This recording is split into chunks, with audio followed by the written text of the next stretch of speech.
The locomotive screamed through the canyon like a dying animal, its whistle splitting the afternoon heat into shards of sound that echoed off sandstone walls. Most men would have waited for the station. Rafe Calder wasn't most men.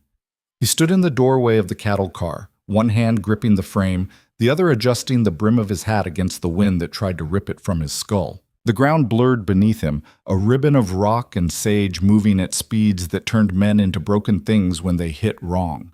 He'd jumped from faster trains. He'd survived worse odds. The leather satchel crossed over his chest held everything he owned. A spare shirt, ammunition for the Colt Peacemaker riding his hip, jerky wrapped in wax paper, and 3 pieces of paper that would either make him rich or get him killed. Probably both. Rafe didn't hesitate. He jumped. The impact drove the air from his lungs, sent him tumbling through scrub brush that tore at his clothes and skin. He rolled with it, letting momentum carry him until friction and the unforgiving earth decided he'd had enough. When he finally stopped, flat on his back with the sky spinning overhead, he lay still for exactly 5 seconds. Testing. Ribs intact, no breaks, blood, sure, but nothing that wouldn't clot. He sat up, spat dust, and watched the train vanish around the bend, its smoke dissolving into the same endless blue that swallowed everything out here eventually. The silence that rushed in behind it felt thick, oppressive, the kind of quiet that made a man hear his own heartbeat and wonder if someone else could too. Rafe stood, retrieved his hat from where it had landed 10 feet away, and started walking. The town wasn't on any map worth trusting. Hell, it barely had a name. Locals called it Leadfoot, though whether that referred to the mining or the undertaker's steady business, nobody seemed quite sure. Rafe had learned about it from a prospector in Tucson who'd been drunk enough to talk but sober enough to remember details. The prospector had seen Silas Crow's men ride through 3 weeks prior, and that was all Rafe needed to know. Crow. The name carried weight in every saloon from here to the territories. Stories varied depending on who was telling them and how much whiskey they'd consumed, but the constants remained. 32 confirmed kills, a gang that moved like smoke, and a price on his head that had climbed so high most bounty hunters wouldn't even speak it aloud. $7,000. Dead or alive, though the alive part was theoretical. Nobody had managed it yet. Rafe had 3 wanted posters in his satchel, all bearing Crow's face. Different artists, different rewards, different jurisdictions. He'd collected them like scripture, studying the inconsistencies. In one, Crow had a scar over his left eye. In another, his beard was fuller. The third showed him clean-shaven with a gentleman's collar. The only thing that matched in every version was the eyes, dark, calculating, and utterly devoid of mercy. The walk into Leadfoot took 90 minutes. Rafe didn't mind. Walking gave him time to think, to observe, to let the land tell him things that people would lie about. He noted the tracks, recent wagon ruts heading north, boot prints layered in the dust near a dried creek bed. Someone was moving goods. Someone else was watching the roads. The town materialized out of the heat shimmer like a fever dream. 30, maybe 40 structures, most of them leaning at angles that defied both architecture and optimism. The main street was dirt packed so hard it looked like stone, flanked by buildings that wore their paint the way old men wore dignity, in patches, fading fast. A saloon, a general store, a livery that smelled like manure and desperation even from a distance. And there, at the far end, a sheriff's office with a door hanging crooked on its hinges. Rafe paused at the town's edge, letting his eyes adjust, letting the place reveal itself. 6 people visible. Too few for midday, even in a dying town. That meant fear. Fear kept people indoors, kept shutters closed, kept conversations to whispers. He walked down the center of the street, boots kicking up small clouds with each step. Eyes tracked him from windows, from the shadows of doorways. He felt their weight, their questions. Stranger. Armed. Alone. Out here, that made you either very dangerous or very stupid, and smart money didn't bet on stupid lasting long. The saloon doors swung open as he approached, and a man stumbled out, thin, bearded, drunk at an hour when only serious drinkers had hit their stride. The man looked at Rafe, looked through him, then veered off toward an alley, muttering something about goddamn vultures. Rafe pushed through the doors. The interior was what he expected. Sawdust floors, a bar made from planks that had probably been something else first, and the particular smell of spilled whiskey, tobacco, and accumulated regret. 4 men sat at separate tables, nursing drinks and pretending not to notice him. Behind the bar, a woman in her 40s with gray threading her dark hair watched him with the practiced neutrality of someone who'd learned not to take sides. "Whiskey," Rafe said, approaching the bar. "Whatever doesn't taste like kerosene." She poured without comment, set the glass in front of him. 2 bits. He paid, drank. The whiskey was terrible, but he'd had worse. "Looking for work," he said quietly, "the kind that pays better than honest." The woman's expression didn't change, but something shifted in her eyes. Recognition, maybe, or warning. "Might want to talk to the sheriff about honest work. Everything else, you'd best discuss elsewhere." "Sheriff worth talking to?" "Depends on what you want to hear. Truth or comfort?" Rafe smiled. It didn't reach his eyes. Never had much use for comfort. One of the men at the table stood, older, late 50s, with the kind of scars that came from surviving rather than winning. He wore a gun low on his hip, the holster worn smooth from years of practice. When he moved toward the bar, the other men tensed, hands drifting casually toward weapons they pretended they weren't reaching for. "You asking after Crow's outfit?" the man said. His voice was gravel and smoke, the kind that came from breathing too much desert and not enough hope. Rafe turned slowly, giving the man a good look at his face. "Didn't mention any names." "You didn't have to. That look you're wearing? I've seen it before. Hunters come through here every few weeks, all wearing the same expression. Half of them leave in boxes. The other half just leave." "Which half were you?" The man's mouth twitched, almost a smile. "The kind that learned when to stop hunting." "Got a name?" "Elias Vance. Used to be a name worth knowing. Now it's just a name." Rafe studied him. Vance. He'd heard it before, years ago, attached to stories about a gunslinger who'd cleaned out a crooked mining operation in Colorado. Fast hands, faster thinking, and a reputation for taking jobs nobody else wanted. But that had been a decade back, and the man in front of him looked like he'd aged 20 years since then. "Rafe Calder," he offered. "No point in lying. Lies out here had a way of catching up when you least expected it." Vance nodded. "Calder. Don't know that name, which means you're either new to the game or smart enough not to make noise." "Little of both." "What brings you to this particular slice of hell?" Rafe drained his whiskey, set the glass down with a soft click. "Same thing that brings everyone. Money. Crow's bounty. Among other things." Vance laughed, but there was no humor in it. "Son, men better than you have tried. Crow doesn't get caught. He gets underestimated, and then he gets richer, and the men who came for him get buried in graves nobody bothers marking." "You sound like you know him." Something flickered across Vance's face, fast, dark, gone before Rafe could name it. "Know of him. That's enough." The saloon door banged open.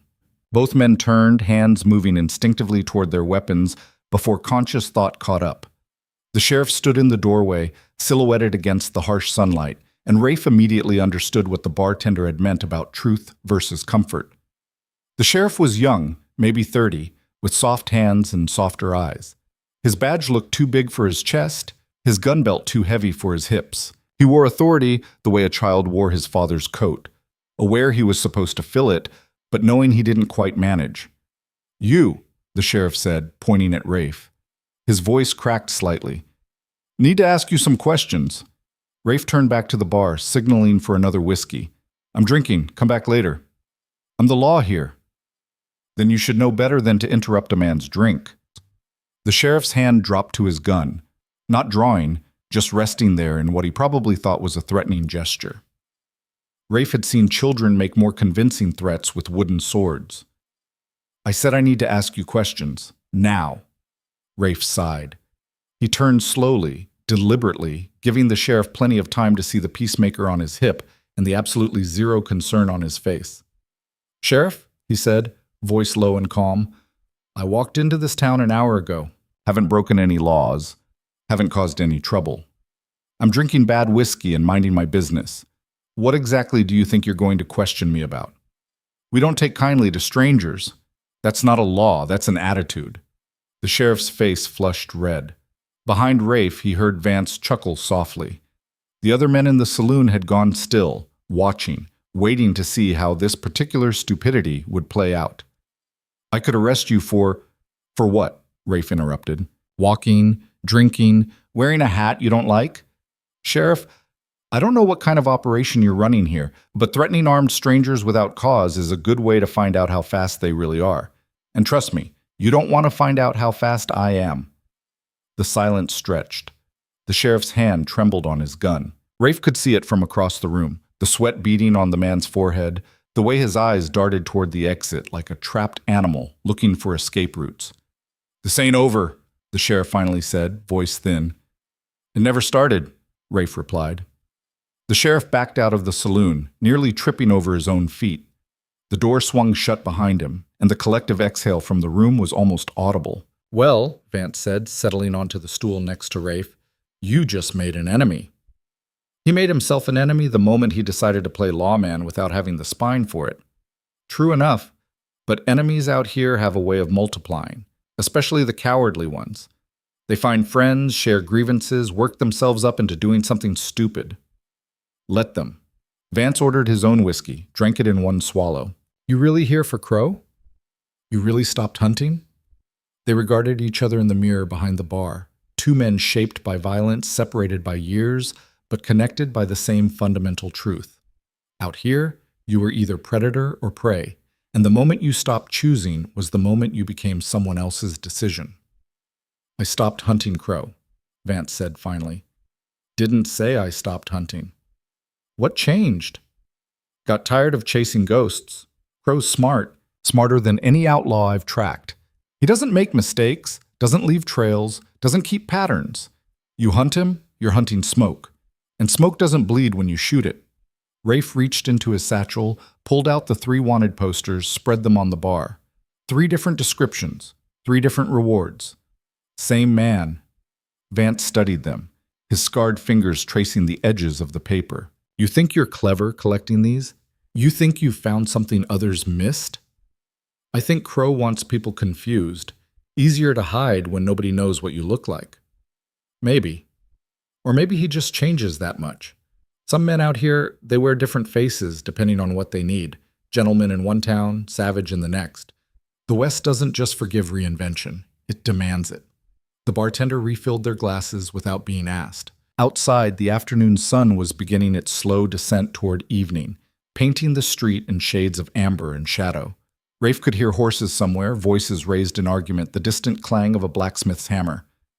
You want my advice? Vance said. Not particularly. I'll give it anyway. Leave. Tonight. Get back on a train heading anywhere but here. Crow's in these parts, yeah, but you'll never get close enough to matter. His gang's too big, too organized. And the moment you start asking the wrong questions, you'll end up in a ravine with a bullet in your skull, and nobody will remember your name. Rafe drank. Why are you still here then, if it's so hopeless?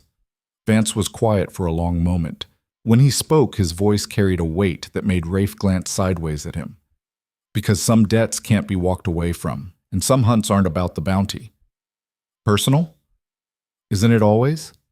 Before Rafe could respond, the door opened again. This time it wasn't the sheriff. 3 men entered, hard-faced, hard-eyed, wearing the kind of casual menace that came from knowing you could hurt people and get away with it. They spread out naturally, cutting off angles, controlling the room. The leader was tall, lean, with a knife scar running from his ear to his jaw. He wore 2 guns, cross-drawn, and moved with the fluid confidence of someone who'd survived more fights than he'd lost. Heard we had a new face in town, the man said, his gaze locking onto Rafe. Thought I'd introduce myself. Name's Dutch Keller. I work for Mr. Crow. The room temperature seemed to drop 10 degrees. The other patrons suddenly found their drinks fascinating. The bartender stepped back, putting distance between herself and whatever was about to happen. Rafe didn't move. Didn't realize I needed an introduction. You don't. But Mr. Crow likes to know who's in his territory, likes to know their business, and from what I hear, you've been asking questions. Haven't asked anyone anything. No, but you've got that look, hunter's look. We see it often enough to recognize it. Dutch smiled, but his eyes stayed cold. Here's how this works. You tell me why you're here, you tell me what you want, and maybe, You get to leave this town with all your parts still attached. Rafe set his glass down slowly. And if I don't tell you anything, then we have a different kind of conversation. The kind that ends with the undertaker earning his keep. Vance tensed on the stool next to Rafe, his hand drifting toward his gun. Rafe could feel the calculation happening. 3 against 2, tight quarters, innocent bystanders, bad odds getting worse by the second. I'm just passing through, Rafe said calmly. Looking for work. Heard there might be opportunities for someone with my skills. What skills would those be? The kind that keep me breathing when other men stop. Dutch laughed. You got balls, I'll give you that. But balls don't stop bullets. He stepped closer, close enough that Rafe could smell tobacco and leather. Mr. Crow doesn't hire strangers, doesn't trust them, so unless you've got someone who can vouch for you, your opportunities here are limited to leaving or dying. Your choice. The standoff held. Rafe could see it playing out. The draw, the shots, the blood. Could see himself taking Dutch first, center mass, then pivoting for the man on the left, while Vance handled the right. Could see it working if they were fast enough, lucky enough, if the bartender didn't catch a stray round, if the men outside didn't hear the gunfire and come running. Could see it all going to hell just as easily. I vouch for him. Every head turned toward Vance. The old gunslinger had straightened on his stool, his hand now resting openly on his weapon. His eyes locked on Dutch with an intensity that made the temperature drop another few degrees. The hell you say, Dutch replied. I said I vouch for him. Calder's solid. I've worked with him before.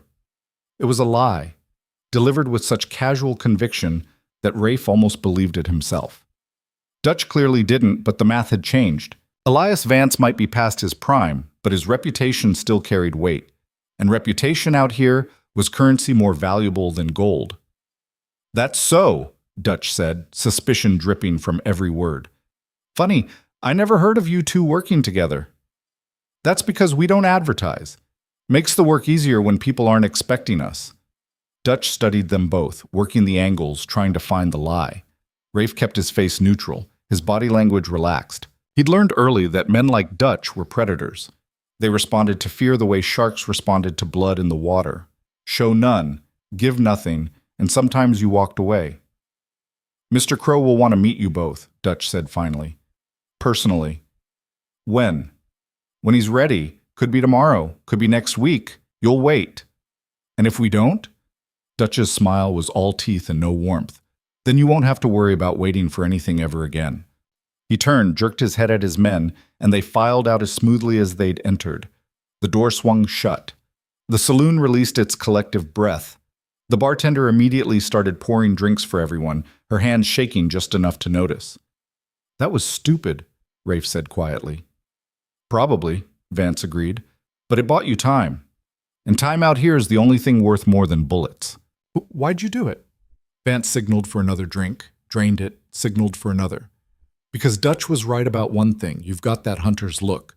And if you're stupid enough to go after Crow alone, you're going to die. But if you're crazy enough to actually have a plan, well, he shrugged. Maybe 2 hunters are better than 1.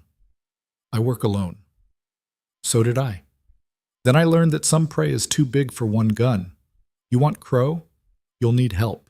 And like it or not, I just tied my name to yours. Dutch will report back. Crow will investigate. And when he finds out I lied about us working together, he'll come for both of us. So congratulations. You've got a partner whether you want one or not. Rafe wanted to argue. Wanted to tell Vance to go to hell. That he hadn't asked for help. Didn't need it. Preferred the clarity of solo work where the only person who could betray you was yourself. But the old gunslinger had a point. Dutch's visit changed things. Crow now knew about him, would be watching, waiting for him to make a mistake. What's your angle? Rafe asked. Same as yours. Money. Bullshit. You said some hunts aren't about the bounty. Vance's jaw tightened. For a moment, Rafe thought he wouldn't answer. Then slowly the old man reached into his coat and pulled out a photograph, creased, faded, worn soft from being handled too many times. He set it on the bar between them. The photograph showed a woman and a young girl, maybe 10 years old. They stood in front of a simple house, the woman's hand on the girl's shoulder, both of them smiling at whoever was behind the camera. The picture radiated normalcy, happiness, the kind of life that seemed impossible out here. My wife. My daughter, Vance said. His voice was barely above a whisper. 8 years ago, Crow's gang hit a stage they were traveling on. Everyone aboard died. The marshal said it was quick, that they didn't suffer. But I've seen what Crow's men do to stages they rob. I've seen what they leave behind. Rafe stared at the photograph, then at Vance. The grief in the old man's eyes was ancient, calcified into something harder than rage, colder than hate. I've been hunting him ever since, Vance continued. Got close twice. Once in Arizona, once up in Montana. Both times he slipped away. Both times I swore it would be the last. But I'm getting old, Calder. My hands shake some mornings. My eyes aren't what they were. And Crow just keeps getting smarter, more careful, more impossible to corner. So you want me to be what? Your gun hand? Your backup? I want you to be my way in. You're young, unknown, hungry. Exactly the kind of man Crow might recruit if you play it right. And while you're on the inside, I work from the outside. We coordinate, we corner him, and then we end him. Rafe picked up the photograph, studied it in the fading light. And the bounty? Split it, straight down the middle, 3,500 each. That's not what this is about for you. No, but it can be what it's about for you. I don't care about your motivations, Calder. I only care that you're willing to do what needs doing. The saloon was emptying out as evening settled in. The bartender lit lamps, their warm glow pushing back shadows that seemed eager to reclaim the space. Outside, Leadfoot was transforming into its nocturnal self, a place where secrets lived louder than daylight truths. Rafe made his decision. All right, he said. But we do this my way. I get in with Crow. I call the shots on that side. You back me up, provide cover, gather intelligence. We don't move until we're both certain we can finish it. Vance extended his hand. Deal. They shook.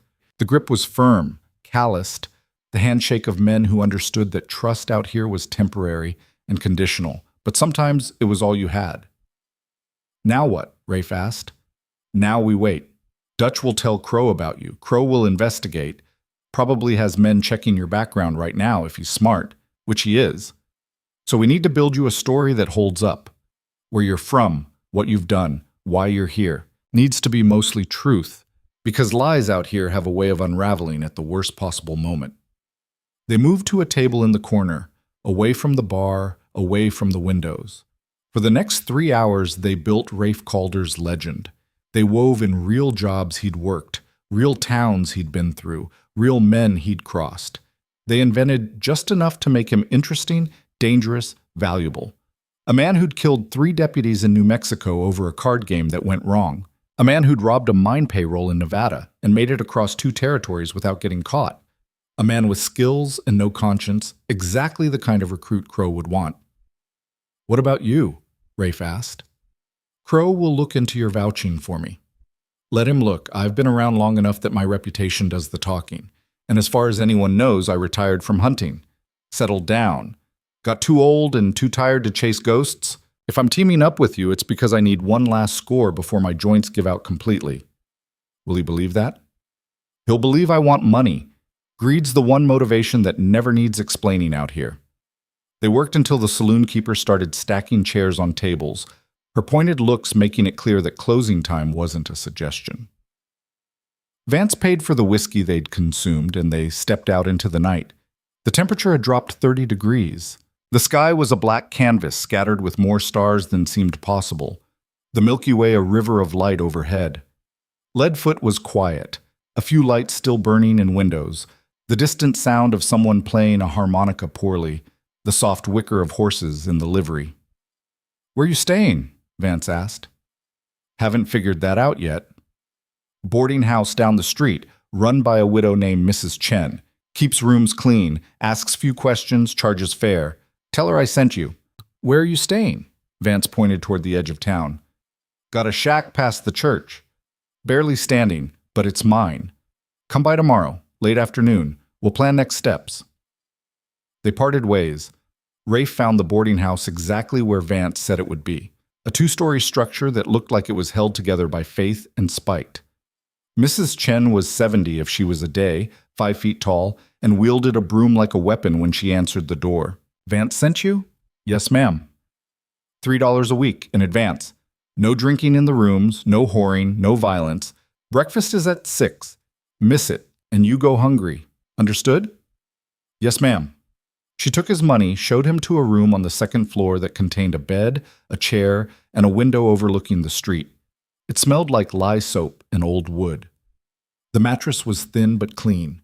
The door had a lock that actually worked. Rafe set his satchel down, removed the peacemaker, checked the loads out of habit.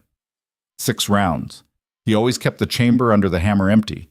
Safer that way, prevented accidents. He set the gun on the chair within easy reach, then stretched out on the bed fully clothed. Sleep was a long time coming. His mind turned over the day's events, analyzing, calculating. Dutch's appearance meant Crow had eyes everywhere, knew about new arrivals almost as soon as they hit town. That level of organization suggested resources beyond what most outlaw gangs commanded. It suggested planning, intelligence, maybe even someone on the inside feeding him information. The sheriff. Had to be.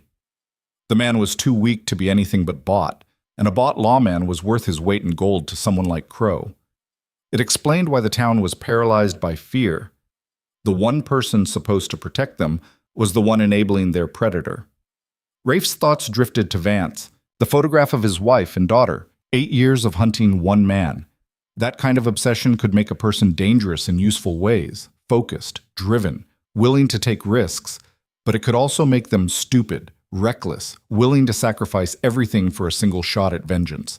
He'd have to watch Vance carefully. Use him, yes. Trust him, maybe. But never forget that a man with nothing left to lose was the most dangerous partner you could have. Somewhere in the dark hours before dawn, Rafe finally slept.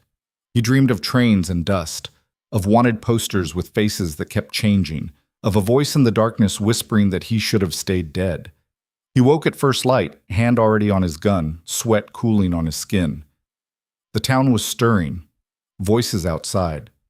Wagon wheels on hard-packed earth. The smell of coffee and frying bacon drifting from somewhere below. Rafe rose, splashed water from the basin on his face, strapped on his gun. He descended to the common room where Mrs. Chen had laid out breakfast.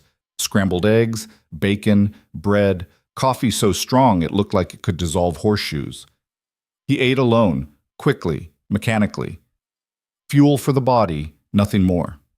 He spent the morning exploring Leadfoot, mapping it in his mind. Every street, every alley, every building. He noted where people congregated, where they avoided. He watched the patterns. Who talked to whom, who hurried past with heads down, who carried weapons openly versus concealed. The town revealed itself slowly, and what it showed him was a place held hostage by fear and corruption in equal measure. The sheriff's office stayed closed all morning. Interesting. Either the man was hiding or he was reporting to Crow. Probably both. Rafe found Vance's shack just after 4 in the afternoon. It was exactly as described, a structure that looked like a strong wind would flatten it, held together through sheer stubbornness. Vance was out front, cleaning a rifle with the practiced precision of someone for whom the ritual had become meditation. "Sleep well?" the old gunslinger asked. "Well enough, you?" "Never do any more." He set the rifle aside, stood, stretched. Something in his back popped audibly. Getting old is a special kind of hell. Everything hurts, nothing works right, and whiskey stops helping. Sounds delightful. Wait till it's your turn. Anyway, I've been thinking about our situation. Dutch will keep us waiting at least a few more days. It's a power play. Make us sweat, see if we get nervous or impatient. Meanwhile, Crow will be investigating. We need to make sure your story holds up under scrutiny. Already thought of that. I'll send telegrams to a few people I know, have them confirm the details if anyone comes asking. Won't be perfect, but it'll be enough. Vance nodded approvingly. Smart. Also, we should be seen working together. Small things. Drinking, talking, riding out of town and coming back. Build the appearance that we're actually partners. The more natural it looks, the less Crow will question it. They spent the next hour working through scenarios, contingencies, what-ifs. Vance had clearly done this before. The careful planning, the attention to detail, the understanding that in operations like this, the difference between success and a shallow grave was often just one overlooked detail. "One thing I don't understand," Rafe said. "You've been here how long? Weeks? Months? Why hasn't Crow come for you already? He knows who you are, knows your history. Why let you just sit here? Vance's expression darkened. Because he's playing with me, cat and mouse. He knows I can't touch him alone, knows I'm no threat. And there's a certain pleasure for men like Crow in letting their enemies suffer, in knowing they're close but helpless. He destroyed my family, and now he gets to watch me grow old and desperate while he stays free. It's the ultimate victory, not just defeating your enemy, but making them live with their failure. The bitterness in his voice was corrosive. Rafe understood then that this wasn't just about justice or revenge. It was about proving that 8 years of pain meant something, that the ghosts of a wife and daughter could rest knowing their deaths had been answered. When this is over, Rafe said quietly, when Crow's dead and the bounties collected, what then? Vance was quiet for a long moment. Then I'll decide if there's any reason left to keep breathing, but I'll cross that bridge when I get to it. 3 days passed. Rafe and Vance made themselves visible around town, building their cover story through simple presence. They drank together, played cards poorly, rode out to a canyon, and practiced shooting at bottles until the sun set.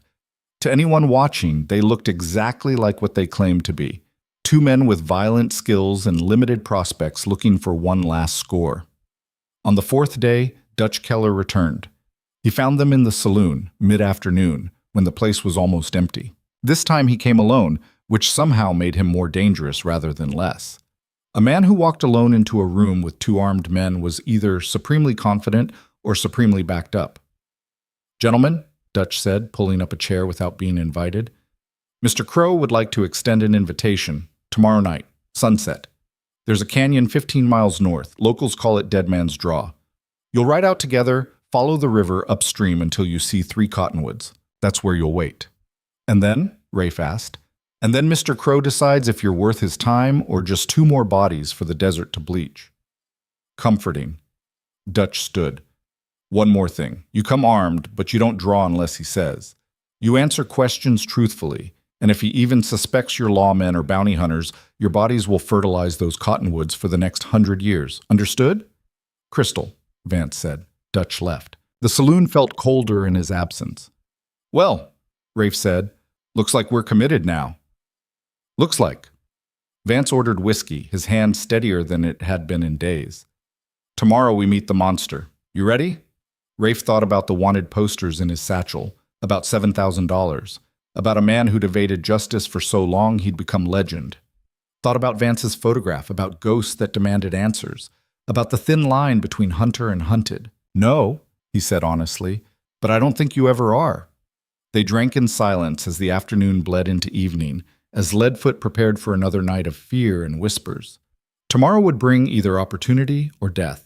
And out here in the raw frontier where law bent and mercy was a luxury nobody could afford, the difference between the two was often just a matter of timing and luck. The die was cast. The hunt had begun. And somewhere in the vast darkness of the territory, Silas Crow waited, calculating, patient, ready to decide if Rafe Calder was worth recruiting or worth killing. The answer would come with the sunset. The ride to Dead Man's Draw began in silence. Rafe and Vance left Leadfoot an hour before sunset, giving themselves time to reach the canyon and assess the terrain before Crow's men arrived. The horses they'd rented from the livery were unremarkable, steady animals that wouldn't spook easily but wouldn't win any races either, perfect for men who needed reliability over flash. The desert stretched endlessly in all directions, a landscape so vast it made human ambition seem laughable. Sagebrush and creosote dotted the rust-colored earth, and in the distance, mountains rose like broken teeth against a sky that was already beginning to bleed orange and purple. The river Dutch had mentioned was barely more than a creek this time of year, its water running slow and brown between banks of cracked mud. They rode side by side, close enough to talk but far enough apart that they could react independently if things went sideways. Rafe kept his hand near his peacemaker, not on it, just aware. Vance rode with the ease of someone who'd spent more years in a saddle than out of one, his eyes constantly scanning the horizon. "You nervous?" Vance asked after they'd been riding for 20 minutes. "Should I be?" Most men would be, meeting Crow face to face. That's not something people walk away from unchanged. "You ever meet him? Before all this?" Vance shook his head. Never got that close. Seen his work, though, seen what he leaves behind. That's enough. They followed the river north, watching for the three cottonwoods. The sun was touching the horizon when they finally spotted them. Massive trees that seemed impossible in this arid landscape, their roots probably reaching down to water sources nobody else knew existed. The canyon opened up before them, a slash in the earth maybe 200 feet deep, with walls of layered sandstone that held the accumulated history of millennia. There, Rafe said, pointing to a flat area near the canyon's edge. Good sightlines, defensible position, close enough to the trees to match Dutch's description. They dismounted, tied the horses to a juniper, and waited. The temperature dropped as the sun sank lower. Shadows lengthened, merged, began their nightly conquest of the landscape. Rafe checked his gun again, not because he needed to, but because the ritual steadied him. 6 rounds. Chamber under the hammer empty. Same as always. You ever think about what happens if this works? Vance asked. He was sitting on a rock, rifle across his knees, staring at nothing in particular. If we actually get Crow? Collect the bounty. Move on. That's simple for you? Has to be. I start thinking beyond the job. I start making mistakes. Vance smiled, but it was a sad expression. I used to think like that, back when I was your age. Everything was just the next job, the next town, the next bounty. Didn't let myself get attached to places or people because attachment made you vulnerable, made you hesitate. He paused, pulled out the photograph of his wife and daughter, studied it in the fading light. Then I met Sarah. She had this way of looking at you that made you feel like you were the only person in the world who mattered. And suddenly, all those rules about not getting attached seemed stupid. We built a life, had Emma. I thought I could be both things. The man who hunted monsters and the man who came home to a family. Thought I was smart enough to keep those worlds separate. What happened? Crow happened. Sarah and Emma were traveling to see her sister in Denver. Stage route I'd cleared myself, considered it safe, but Crow's gang had moved into the territory, and I didn't know. Didn't even know they existed back then. He was just another outlaw, another name on a wanted poster somewhere. They hit the stage hard, killed everyone, took what they wanted, and left the bodies for the Crows. His voice had gone flat, reciting facts like someone reading from a ledger. Marshall found me 3 days later, told me it was quick, that they didn't suffer. But I saw the bodies before they buried them. I know what quick looks like, and that wasn't it. Rafe didn't know what to say. Out here, violence was common enough to be mundane, but the kind of personal devastation Vance described, that was something different. That was the kind of wound that never healed, just scarred over and ached when the weather changed. I'm sorry, Rafe offered, knowing the words were inadequate. Don't be sorry, just don't miss when the time comes. That's all I ask. The sound of approaching horses cut off any response Rafe might have made. Multiple riders coming from the west. He stood, positioned himself so he could see them coming while keeping his back to the canyon wall. Vance rose smoothly, rifle held casually but ready. 6 riders emerged from the gathering dusk. Dutch Keller led them, his scarred face impassive. Behind him came men who looked like they'd been carved from the same hard stone as the canyon walls, weathered, dangerous, utterly at home in this violent landscape. And in the center, riding a black horse that moved like smoke, was Silas Crow. The photographs hadn't done him justice. Crow was younger than Rafe expected, maybe 40, with dark hair going silver at the temples and eyes that seemed to absorb light rather than reflect it. He wore a fine coat, completely impractical for the desert, and carried himself with the casual authority of someone who'd never encountered an obstacle he couldn't overcome or destroy. 2 guns rode his hips, the holsters worn and well used despite his gentleman's appearance. The riders spread out in a loose semicircle, controlling the space, cutting off escape routes without making it obvious. Professional, disciplined. This wasn't some ragtag gang of outlaws. This was an organization. Crow dismounted with fluid grace, handed his reins to one of his men without looking. His gaze moved between Rafe and Vance, assessing, calculating. When he smiled, it was the expression of a predator deciding whether to eat now or save the meal for later. "Gentlemen," Crow said. His voice was cultured, Eastern, completely at odds with his surroundings. "Dutch tells me you're looking for employment." Interesting timing, given that I'm not currently hiring. Always room for men with the right skills, Rafe replied. Perhaps, though I find that men seeking employment in my particular line of work usually fall into one of three categories. They're desperate, they're stupid, or they're something else entirely. Which are you, Mr. Calder? The fact that Crow knew his name wasn't surprising. He'd expected the background check. What surprised him was how much weight Crow put on the name, like he was tasting it, looking for false notes. Practical, Rafe said. Jobs out here are scarce for men who prefer working outside the law. Heard you ran the most profitable operation in the territory. Figured I'd see if the rumors were true. And you, Mr. Vance. Crow turned his attention to the old gunslinger. Your reputation suggests you've retired from the hunting business. What brings you back? Age brings expenses, Vance said calmly, and retirement gets boring fast. When Calder proposed a partnership, seemed like a good way to stay useful while I still can. Crow studied them both for a long moment. The silence stretched, broken only by the horses shifting and the whisper of wind through the cottonwoods. Rafe kept his breathing steady, his posture relaxed. Beside him, Vance had become a statue, giving nothing away. I've made inquiries about you both, Crow said finally.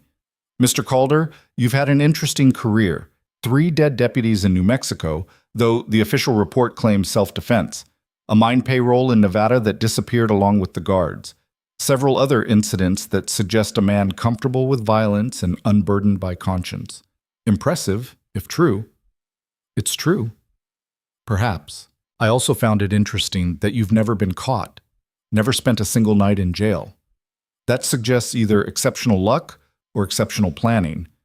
I'm curious which. Both. Luck gets you through the first mistake. Planning means you don't make a second. Crow's smile widened fractionally. Well said. And you, Mr. Vance, your history is considerably longer and bloodier. The Colorado mining operation, the railroad dispute in Wyoming, 6 bounties collected over the years, always clean, always professional. Then 8 years ago, you vanished. Stopped hunting, stopped taking contracts, dropped off the map entirely. Why? Vance's jaw tightened, but his voice remained steady.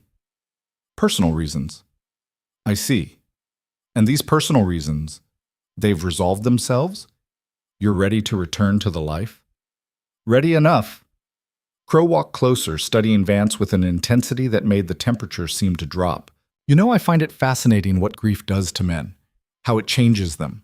Makes them obsessive, single-minded, dangerous in unpredictable ways. He paused, letting the words hang in the air like smoke. 8 years is a long time to mourn, Mr. Vance, long enough that a man might do something foolish. Like, say, vouching for a stranger in hopes of getting close to someone he's been hunting. The accusation hung between them. Rafe's hand drifted closer to his gun.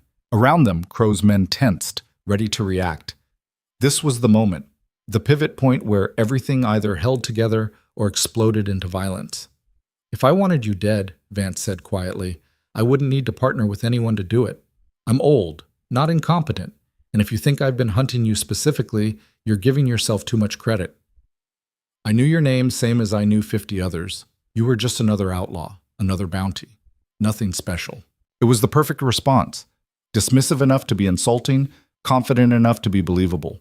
Crow's expression flickered, just for a second, something that might have been anger or respect or both. Nothing special, Crow repeated. Yes, I suppose from a certain perspective that's accurate. We're all just men trying to survive in a world that doesn't particularly care if we do. The difference is that some of us have learned to thrive in the chaos, while others simply endure it. He turned back to Rafe. Tell me, Mr. Calder, what's your opinion on loyalty? Depends on the price. An honest answer. I appreciate that. Most men lie about loyalty, pretend it means something beyond mutual benefit. But you and I both know that every man has his limit. Every code can be broken if the stakes are high enough. The question is, how high are yours? High enough that you won't have to worry about me selling you out for pocket change. Low enough that I won't pretend to die for an ideal. Crow laughed, a genuine sound that echoed off the canyon walls. Perfect. Absolutely perfect. You know, Mr. Calder, I think we might be able to work together after all. He gestured to Dutch. These men will escort you both to our current operation. You'll start with simple work, logistics, lookout duties, proving you can follow orders. If you perform adequately, we'll discuss more substantial roles. Fail, and well, the desert is very good at keeping secrets. What kind of operation? Rafe asked. The profitable kind. Details will be provided when you've earned the right to know them. For now, all you need to understand is that I run a precise organization. We don't tolerate mistakes, we don't forgive betrayal, and we reward success generously. Act accordingly. He mounted his horse in one smooth motion, gathered the reins. Oh, and gentlemen, don't attempt to leave once you've reached our camp. Consider yourselves guests, honored, valued, but definitely not free to come and go as you please. At least not yet. Crow rode off into the darkness, 3 of his men following. Dutch and 2 others remained behind, their message clear. Escorts or guards, depending on perspective. Well, Dutch said, his scarred face splitting into something approximating a smile. Looks like you passed the first test. Congratulations. Now comes the hard part, staying alive long enough to collect a paycheck. Mount up. We've got a few hours' ride ahead. They rode through country that grew progressively rougher, following trails that seemed to exist only in Dutch's memory. The moon rose, 3/4 full, painting the landscape in shades of silver and shadow. Rafe kept his bearings as best he could, noting landmarks, counting time, building a mental map. Beside him, Vance rode in silence, his face unreadable in the darkness. After 2 hours, they descended into a box canyon that opened up into something Rafe hadn't expected. A full camp, maybe 30 men, with tents and supply wagons, and even a makeshift corral for horses. Fires burned in careful patterns, providing light and warmth without creating obvious targets. It looked less like an outlaw hideout and more like a military encampment. Welcome to the operation, Dutch said, dismounting. Those tents on the south end are for new recruits. You'll bunk there? Meals are communal. Breakfast at dawn, dinner at dusk. Don't wander. Don't ask questions about things that aren't your business. And definitely don't try to leave without permission. Clear? Clear, Rafe confirmed. They were shown to a tent that contained 2 bedrolls, a lantern, and nothing else.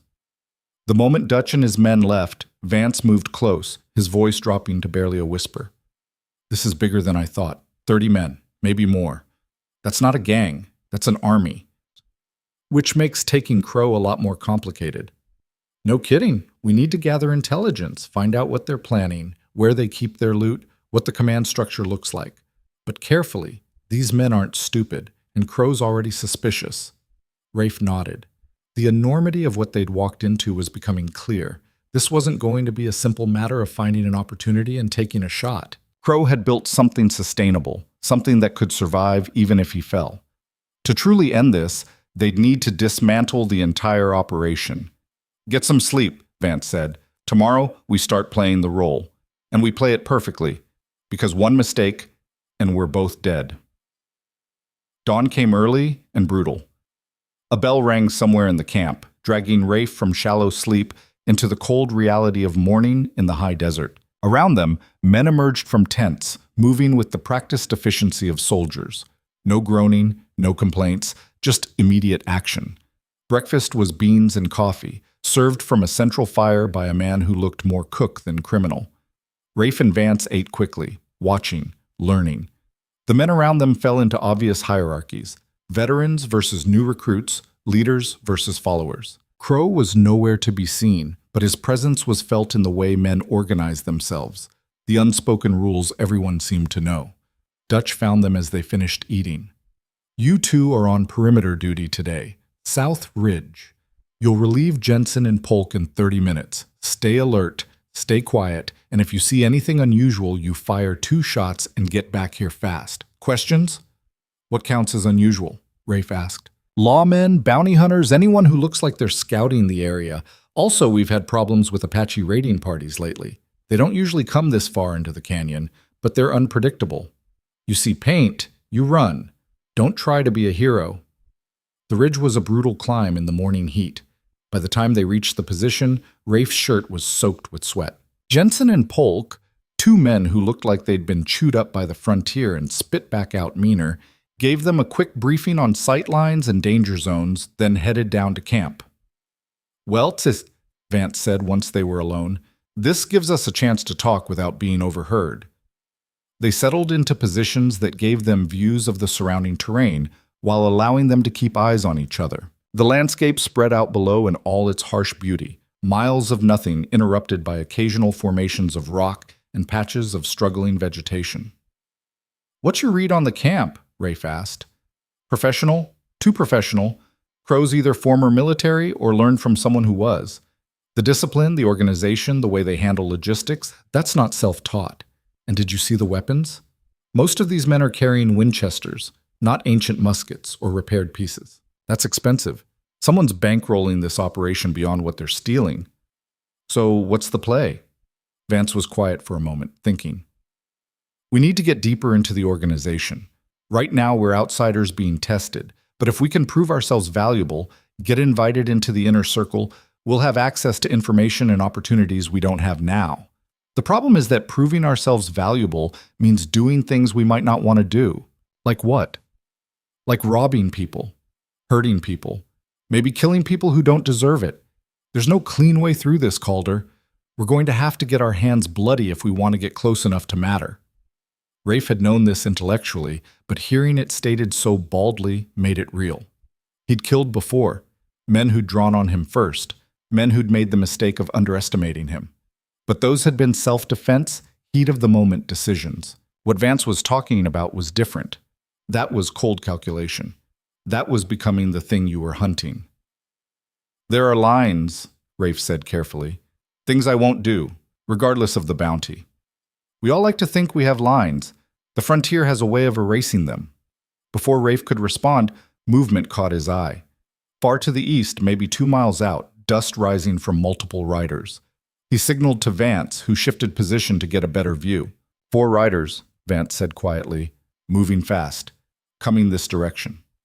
They watched in silence as the riders approached. As they got closer, Rafe could make out details.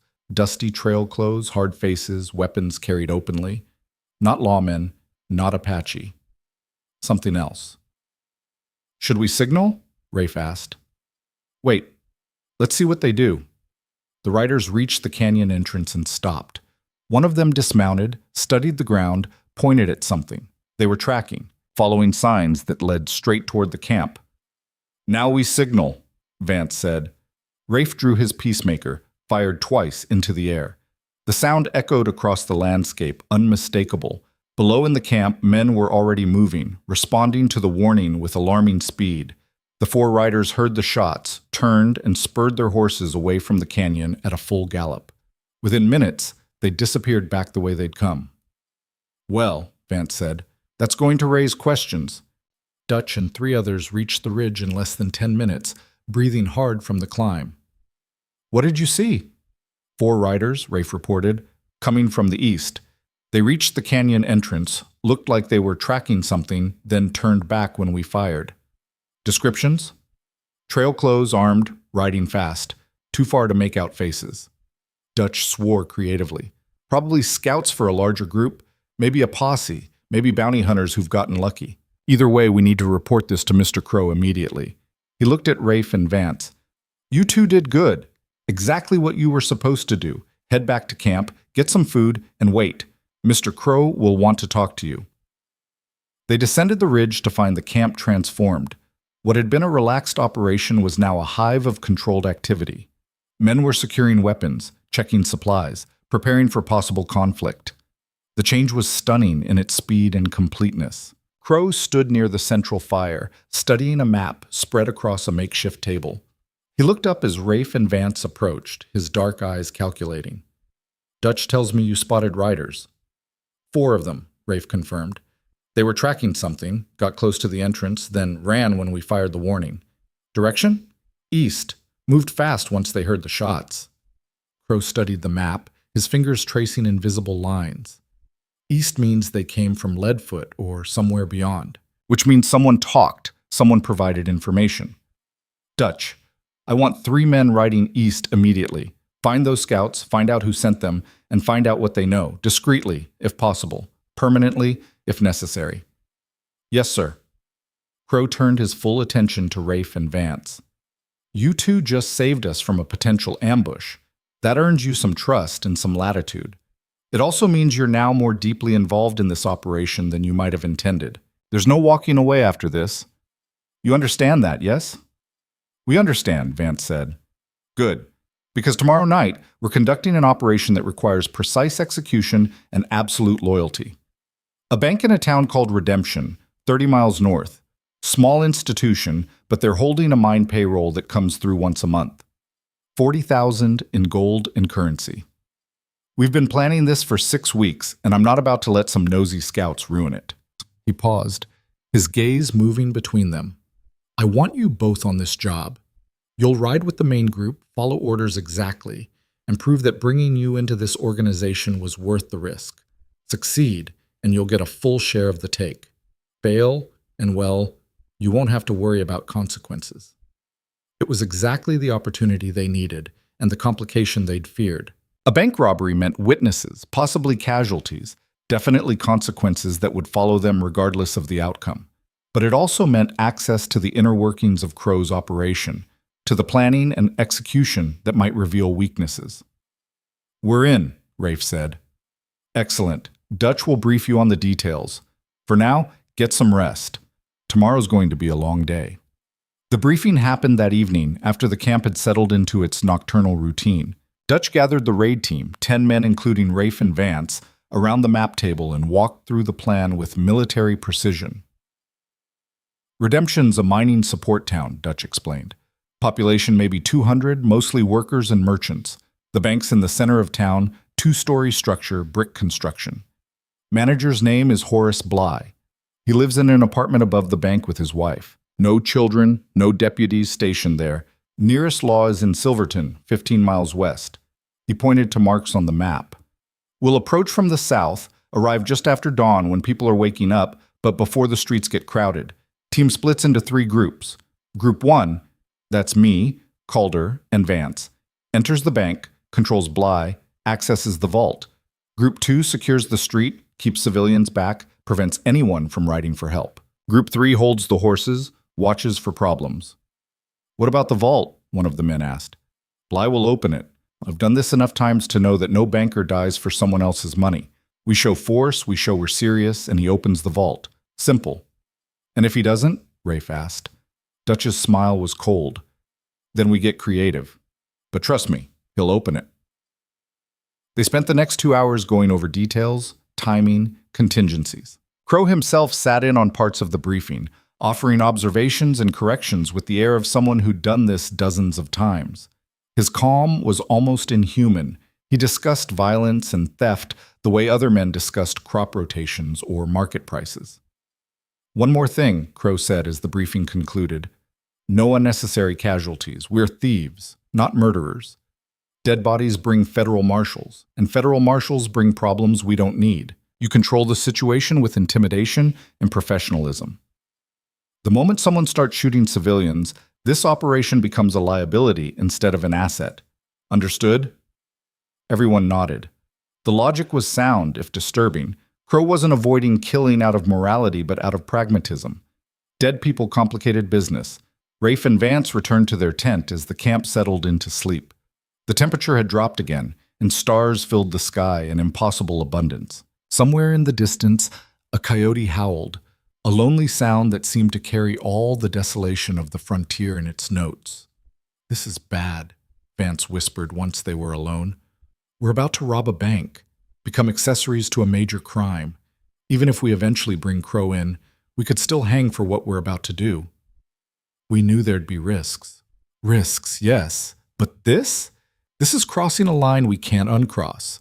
After tomorrow, we're not bounty hunters anymore. We're criminals. The law won't care about our motivations or our long-term goals.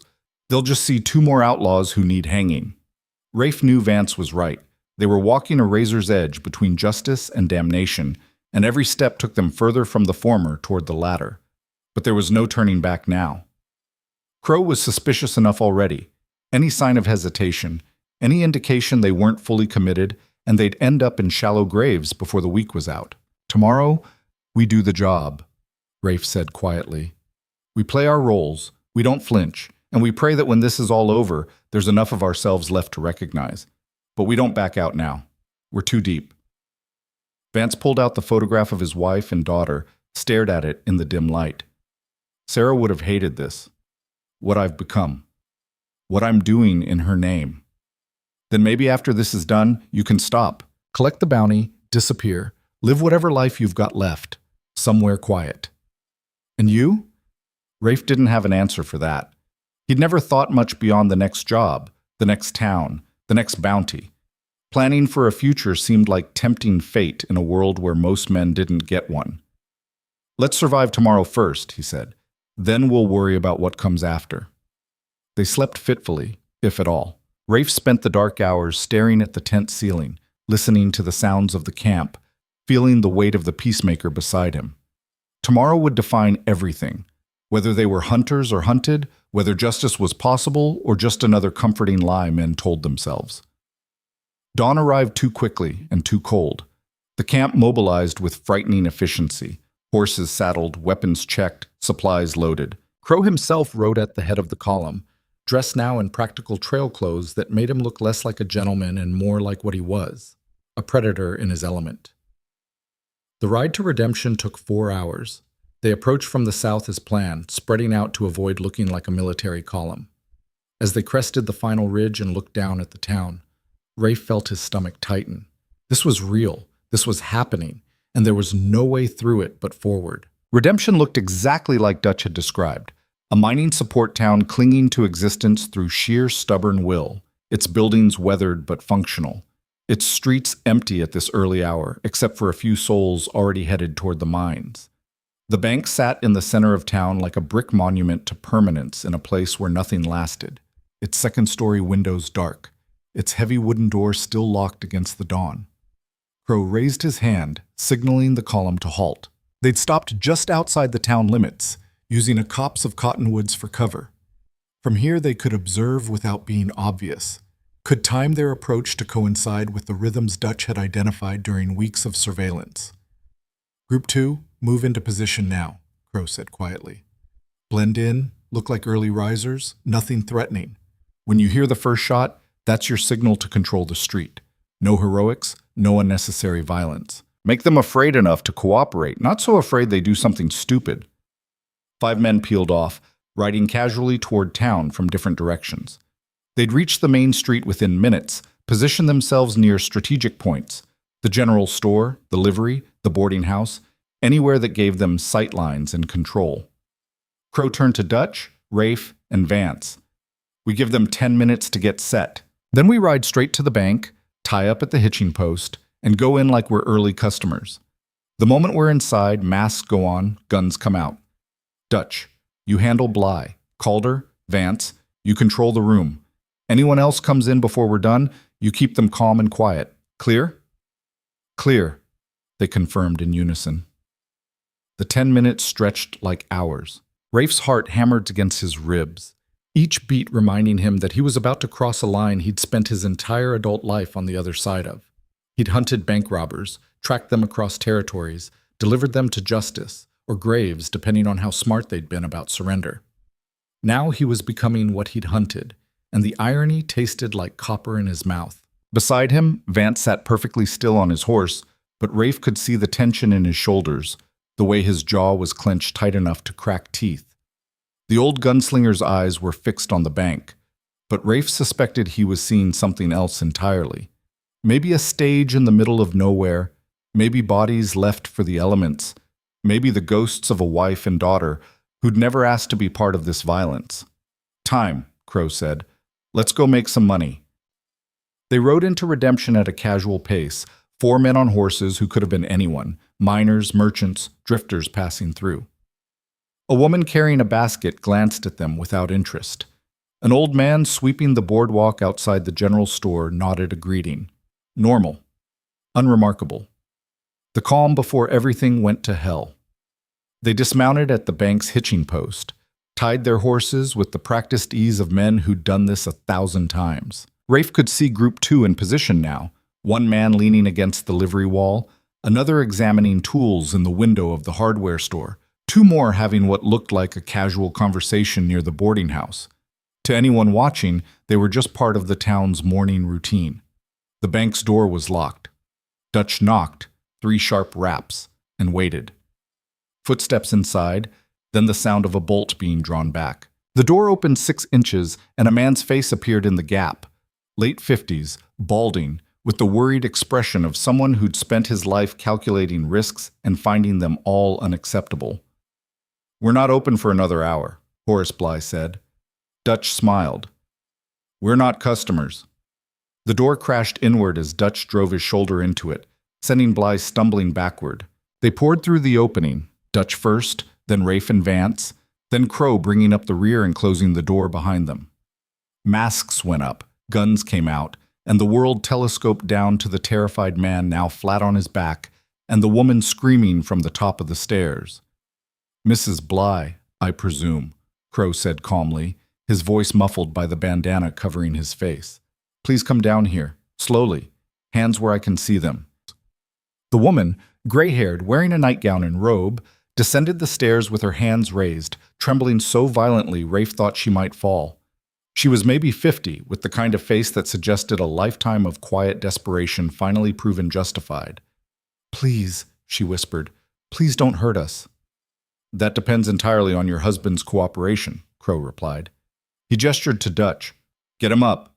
Dutch hauled Bly to his feet, kept one hand twisted in the man's collar. "The vault. Open it." "I can't. The combination is in your head, and we both know it. Now you have a choice, Mr. Bly. You can open that vault and survive this morning, or you can refuse and watch what happens to your wife before we kill you both and blow the vault ourselves. Which would you prefer?" Bly's face went white.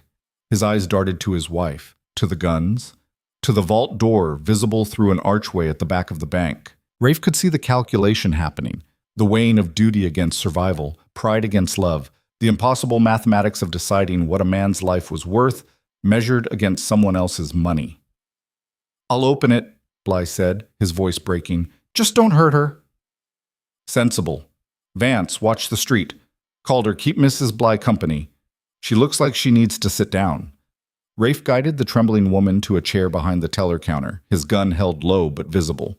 Through the bank's front windows, he could see the street beginning to fill with morning traffic.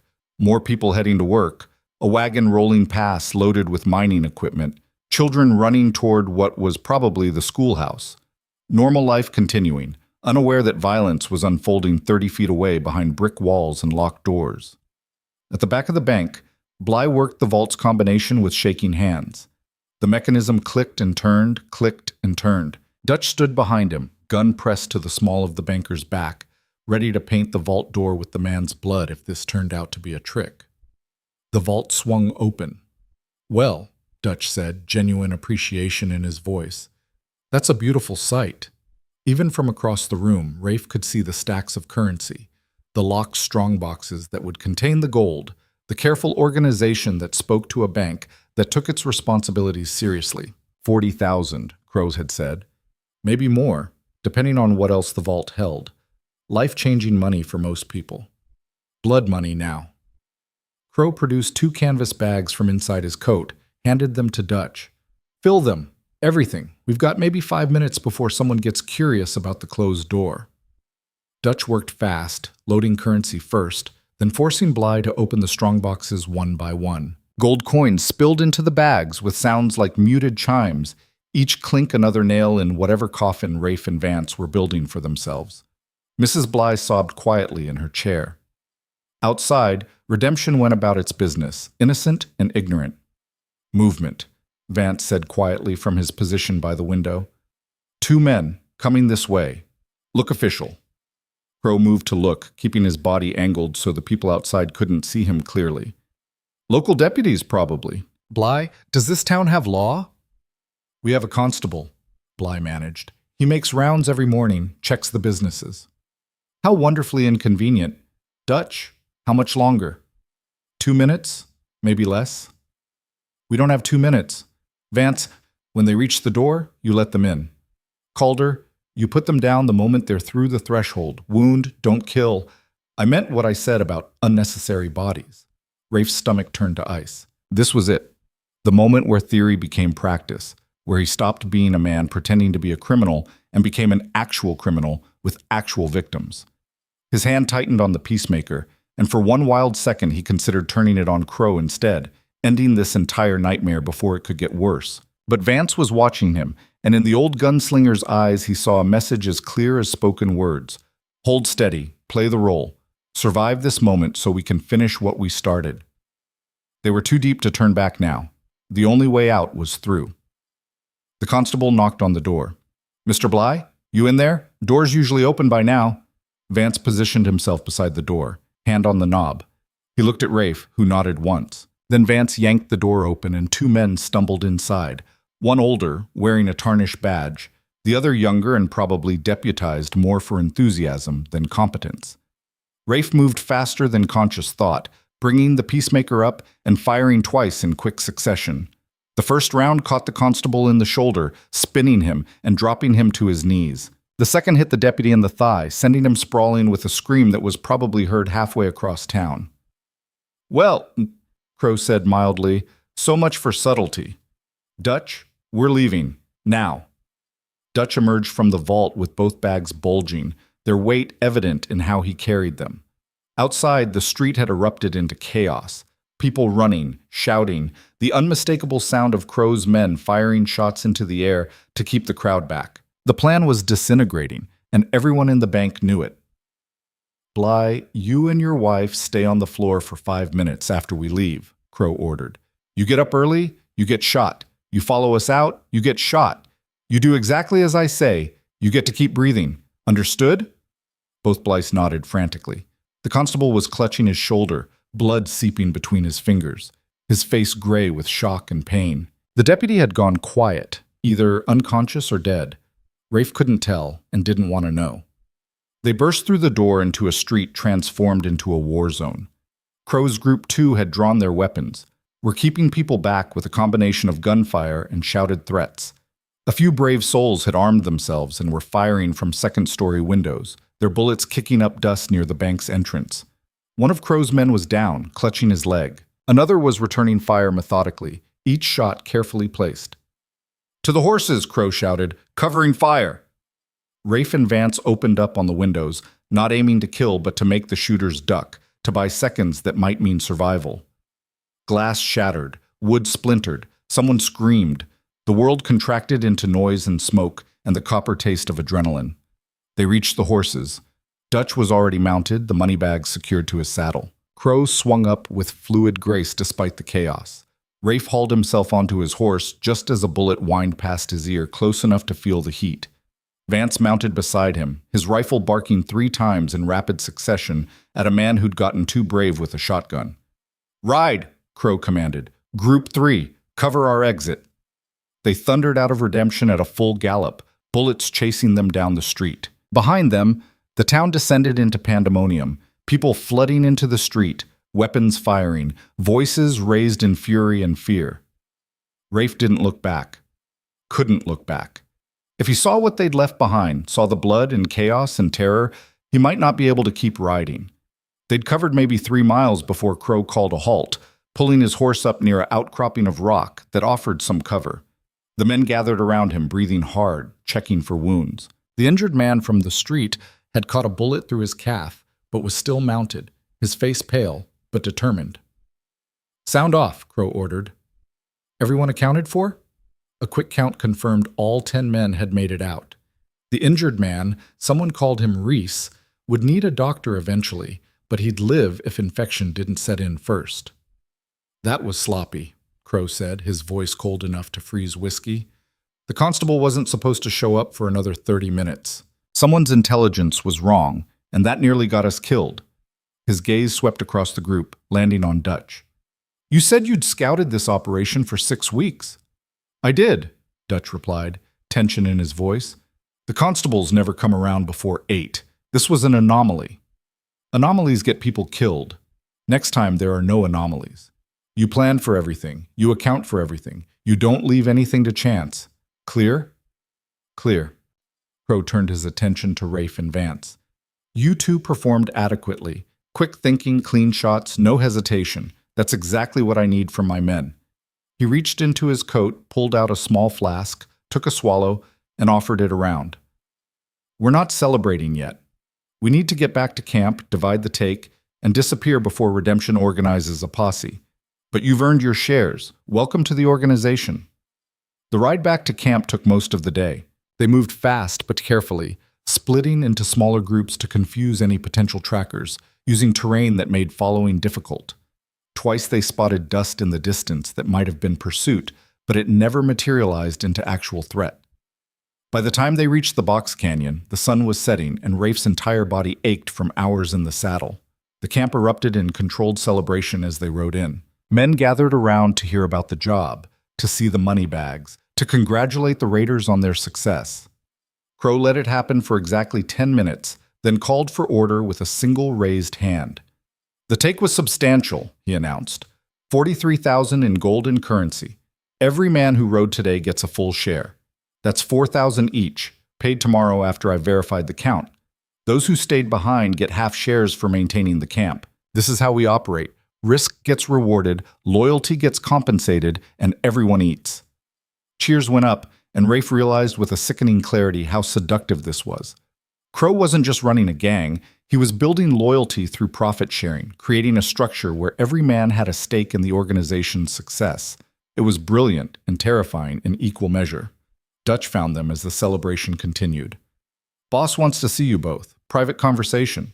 But Crow's tent was larger than the others, with actual furniture. A desk, chairs, a bed that looked suspiciously comfortable. Maps covered one wall, held in place by knife points driven into the canvas. He was studying one when they entered, his finger tracing a route between two marked towns.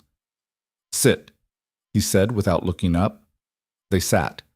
Crow continued studying the map for another minute, making them wait, establishing control through silence. When he finally turned it around, his expression was unreadable.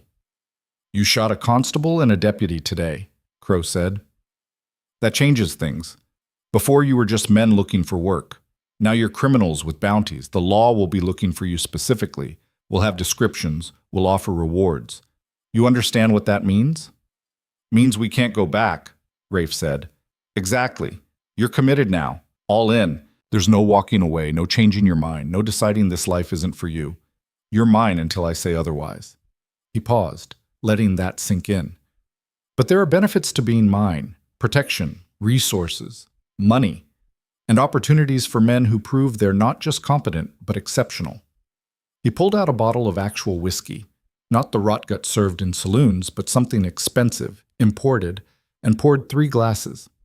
I have a problem, he said, handing them each a glass. I've been running this operation for 4 years. Built it from nothing into something sustainable and profitable. But sustainability requires growth, and growth requires taking bigger risks. I'm planning something substantial, something that could set every man in this camp up for life. But it requires inside help. What kind of help? Vance asked. The kind where someone infiltrates the target, gathers intelligence, and opens doors at exactly the right moment. It's dangerous work, but the payout would be significant. 20,000 each, plus shares of whatever we take. Crow sipped his whiskey, watching their reactions. I'm telling you this because you've proven yourselves today, but I need to know you're truly committed before I share details. So here's your test. He set his glass down, moved to the map wall, and pulled free a knife holding a piece of paper. He handed it to Rafe. This is information about a bounty hunter who's been tracking us. Name's Jacob Morrison. He's good, gotten closer than anyone else, knows too much, needs to be eliminated before he becomes a real problem. I want you two to find him and kill him, not wound, not scare off, kill. Bring me proof, and I'll know you're serious about being part of this organization. Rafe stared at the paper. It listed a location, a town called Cedar Ridge, 2 days' ride north, and a physical description. Morrison was 42, scarred, walked with a limp from an old injury, the kind of details that came from someone who'd done their homework. You want us to murder a man in cold blood, Vance said slowly. I want you to eliminate a threat to our survival. Morrison's not some innocent bystander. He's a hunter who's killed more than a dozen men in his career. He's dangerous, he's competent, and he's getting too close. This is self-defense, just preemptive. Crow refilled their glasses. You have 3 days. Find Morrison. End him. Bring me something that proves he's dead. Do that, and your inner circle. Refuse, and well, I have to assume you're not truly committed to this life. The threat was implicit but clear. Refuse, and they'd become the problem that needed eliminating. Accept, and they'd have to kill a man who was probably just doing his job, just trying to survive in a world that rewarded violence more than virtue. We'll do it, Rafe heard himself say. Crow smiled. Excellent. Take whatever supplies you need. Leave at dawn. And gentlemen, don't disappoint me. I've invested significant trust in you. I'd hate to discover it was misplaced. They left the tent in silence, the piece of paper in Rafe's hand feeling heavier than it should. The camp had settled into evening routines. Men cooking, cleaning weapons, playing cards. Normal activities rendered grotesque by context. They walked to the edge of camp, where darkness swallowed the landscape and conversation could happen without being overheard. Vance spoke first, his voice barely above a whisper. We have to do it. Kill an innocent man? He's not innocent. Crow was right about that. Morrison's a killer, same as us. Same as everyone out here. The difference is we'll make it quick, make it clean. Better us than someone who'd make him suffer. Rafe wanted to argue, wanted to find some moral high ground to stand on. But Vance was right. They were too deep now. Refuse Crow's test, and they'd die. Accept it, and they'd become exactly what they were pretending to be. There was no third option, no clever escape that let them maintain their righteousness. After this, Rafe said, after we kill Morrison and pass Crow's test, then what? How far are we willing to go? How many more lines do we cross before we're not hunters anymore, just monsters wearing the right masks? Vance pulled out the photograph again, stared at it in the starlight. I stopped being a hunter the day Sarah and Emma died. Everything since then has been revenge wearing different clothes. But you're young, Calder. You still have a chance to be something other than this. When this is over, when Crow's dead and the bounty's collected, you get out. You ride away and you don't look back. You build something clean. And you? I'll be dead or too broken to care. Either way, it won't matter. They stood in the darkness, two men who'd chosen to become monsters to hunt a monster, wondering if the mathematics of evil could ever balance, if destroying one devil was worth becoming two more. Dawn came too quickly. They saddled horses, took provisions for a 3-day ride, and headed north toward Cedar Ridge, and a man named Morrison, who didn't know he'd been marked for death. The sky was streaked with red, shepherd's warning, and the wind carried the smell of distant rain. The first day's ride was silent. They pushed hard, covering ground, each man lost in thoughts too dark to share. The landscape changed gradually, desert giving way to rolling grassland, sagebrush replaced by oak and juniper. Signs of civilization increased, fence lines, distant ranch houses, roads that actually saw regular traffic. They camped that night near a stream, too wary to risk a fire. Jerky and water shared in silence. Above them, stars wheeled through their ancient patterns, indifferent to human drama. Tell me about Morrison, Rafe said finally. If we're going to do this, I want to know who he is. Vance had been doing research, asking subtle questions around camp. Bounty hunter out of Kansas originally. Worked for Wells Fargo for a while, then went independent. Built a reputation for always bringing his man in one way or another. Some said he was too brutal. Some said he was just realistic. He's been tracking Crow for 8 months, gotten close enough to worry about. Family? Not anymore. Wife left him years ago, took the kids. Morrison chose the hunt over them, same as most of us do eventually. So he's alone. Alone and dangerous and good at what he does, which makes him exactly the kind of threat Crow can't afford to ignore. The second day brought them to Cedar Ridge just before sunset. It was bigger than Leadfoot, more established. Actual streets, painted buildings, a church with a steeple that caught the dying light.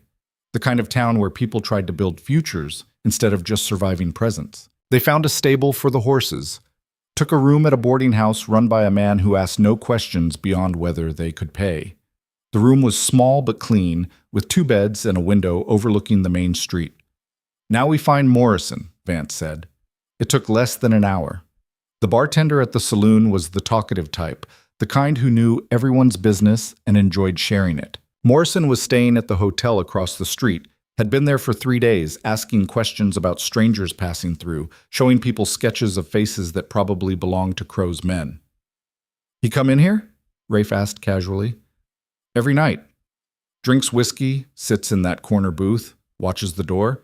Keeps to himself mostly, but he's got the look, like he's always calculating, always planning, wouldn't want to cross him. They positioned themselves at the bar with sightlines to the door and waited. Morrison walked in just after full dark, exactly as described, right down to the limp. He moved carefully, deliberately, a man who'd survived by never relaxing completely. His eyes swept the saloon, cataloging threats, finding Rafe and Vance and dismissing them as drunk drifters. He ordered whiskey, carried it to his corner booth, and settled in with his back to the wall. "Tonight?" Rafe whispered. "No. Too many witnesses, too many things that could go wrong. We do this smart, follow him, learn his patterns, find a moment when it's clean." They nursed beers and watched. Morrison stayed for 2 hours, spoke to no one, and left walking that same careful walk. They gave him a 30-second head start, then followed at a distance. Morrison went straight back to the hotel, checked the street before entering, disappeared inside. Lights came on in a second-floor corner room. Good positioning, hard to approach without being seen. "Tomorrow," Vance said, "we follow him all day. When we find the right moment, we take it. Quick, clean, no suffering." Back in their room, Rafe cleaned his peacemaker for the 3rd time that day, a ritual that helped him think. "Crow knows something we don't," he said suddenly, "about Morrison, about us, about this whole situation. This feels like a test, but not the kind he described." "What do you mean?" "Think about it. He could have any of his men kill Morrison. Dutch, Reese, any of the veterans who've done this dozens of times. But he chose us, the new recruits, the unknowns. Why?" Vance sat on his bed, considering. "Because if we do it, we're compromised. We're murderers, same as him. We can never testify against him, never claim we were working undercover, never pretend we were anything but willing participants." "Exactly. And if we refuse, we prove we're not truly committed, which means we're a threat, which means we don't leave that camp alive." They were trapped in a perfect vice. Death if they refused, damnation if they complied. Crow had engineered a situation with no good options, only varying degrees of terrible. "There might be a third way," Rafe said slowly. "What if we talk to Morrison, tell him about Crow, offer him a deal? He's a bounty hunter, not law. He'll want the reward for himself. Well, then we offer him a partnership. 3 guns are better than 2. And Morrison knows things we don't. He's been tracking Crow for months, probably has intelligence we could use." It was desperate and dangerous and likely to get them killed, but it was the first option that didn't require them to become the thing they were hunting. Vance stared at the ceiling, working through angles and probabilities. "If we approach him wrong, he'll kill us thinking we're Crow's men," Vance said. "If we approach him right and he agrees, then we have to trust him not to turn on us the moment it's convenient. And if Crow finds out we didn't kill Morrison, we're both dead." All true. But right now, those are the only choices I see. Kill Morrison and become Crow, refuse and die, or gamble that Morrison's smart enough to see an opportunity when it's offered. Vance was quiet for a long time. Finally, he nodded. "Tomorrow morning. We catch him alone, we make the pitch, and we pray he doesn't shoot us before we finish talking." Morning brought gray skies and the smell of rain. They positioned themselves outside the hotel, watching Morrison's window, waiting for him to emerge. When he finally did, walking with that characteristic limp toward the restaurant, they followed at a careful distance. Morrison took a table near the window, ordered coffee and eggs. They waited until he was halfway through his meal, then Rafe walked in alone while Vance covered the street. This needed to look like a chance encounter, not an ambush. Rafe approached the table, hands visible, posture non-threatening. "Mr. Morrison, mind if I join you?" Morrison's hand dropped below the table, going for a gun, undoubtedly. His eyes narrowed. "Do I know you?" "No, sir, but we have a mutual problem named Silas Crow, and I think we should talk about it. I'm going to sit down slowly, keep my hands on the table, and explain why killing me would be a mistake. That acceptable?" Morrison's hand stayed below the table, but he gestured to the chair across from him. "Talk fast." Rafe sat slowly, keeping his hands flat on the table where Morrison could see them. The restaurant was half full, enough people that gunfire would cause panic, but not so crowded that Morrison couldn't clear a path if he needed to run. The bounty hunter's eyes never left Rafe's face, calculating, measuring threat levels with the precision of someone who'd survived by reading men correctly. "My name's Rafe Calder," Rafe began, voice low enough that neighboring tables couldn't hear. "3 weeks ago, I infiltrated Silas Crow's gang with the intention of collecting his bounty. I brought a partner, a man named Elias Vance. He's outside watching the street right now. We got in deeper than we planned, and yesterday Crow gave us a test. He wants us to kill you. Bring him proof. Says it'll prove we're committed to the organization." Morrison's expression didn't change, but something flickered in his eyes. Recognition, maybe, or confirmation of suspicions he'd already been harboring. "And instead of killing me, you decided to confess? That's either very brave or very stupid. Little of both. See, we've got a problem. We can't kill you because that makes us the thing we're hunting. Can't refuse because Crow will know we're not loyal and we'll be dead before sunset. But you've been tracking Crow for 8 months, which means you know things we don't. And we're inside his organization, which means we know things you don't. Seems like that's the foundation for a partnership. Or a trap. If this was a trap, you'd already be dead. Vance is one of the best shots I've ever seen, and he's got a rifle trained on this window right now. Not pointed at you, pointed at anyone who might try to stop us from having this conversation. But he could drop you before you cleared leather if that's what we wanted." Morrison's hand finally came up from below the table, empty. He picked up his coffee cup, sipped, never breaking eye contact. "I know who Vance is. Used to be a name worth respecting in this line of work. Then he vanished. Heard different stories about why. Some said he got religion, some said he got scared, some said he just got old. What's his stake in this?" "Personal. Crow's gang killed his family 8 years ago. He's been hunting him ever since." "Revenge, then. That makes him unreliable. Men hunting for revenge do stupid things, take unnecessary risks, get other people killed." "Maybe. But it also makes him motivated. And motivation's worth something when you're going up against an organization like Crow's built." Morrison finished his coffee, signaled the waitress for more. The woman refilled his cup without comment, moving on to other tables. Rain had started outside, light drops that streaked the window and turned the street to mud. The temperature in the restaurant felt 10 degrees colder than it had minutes ago. "Tell me about the organization," Morrison said finally. "Numbers, structure, capabilities." Rafe laid it out: the Box Canyon camp, the 30-plus men, the military discipline, the weapons and supplies that suggested backing beyond simple robbery proceeds. He described the redemption bank job, the way Crow operated with cold precision, the profit-sharing structure that built loyalty. He left nothing out, knowing that trust had to be earned with truth, however ugly. Morrison listened without interrupting, his face a mask that revealed nothing. When Rafe finished, the bounty hunter was quiet for a long moment, staring at his coffee like it might contain answers to questions he hadn't asked yet. "You shot a constable and a deputy," Morrison said finally. "That makes you criminals, regardless of your original intentions. The law won't care that you were undercover or working toward a bigger goal. They'll see 2 more outlaws who need hanging." "I know." "And you're willing to accept that? Willing to throw away any chance at legitimacy for the possibility of taking down Crow?" "We're already past legitimacy. The moment we rode with Crow's gang, we crossed that line. Now the only question is whether it meant something or whether we just became criminals for nothing." Morrison pulled out a small leather notebook, flipped through pages covered in cramped handwriting. "I've been tracking Crow since last winter. Started when I connected 3 separate robberies to the same operational pattern. His gangs hit 11 banks, 4 payroll shipments, 2 trains, and a mining company headquarters in the past 18 months. Total take is somewhere north of 200,000. But here's what's interesting. They spend more than they steal." "What do you mean?" "The weapons those men carry aren't cheap.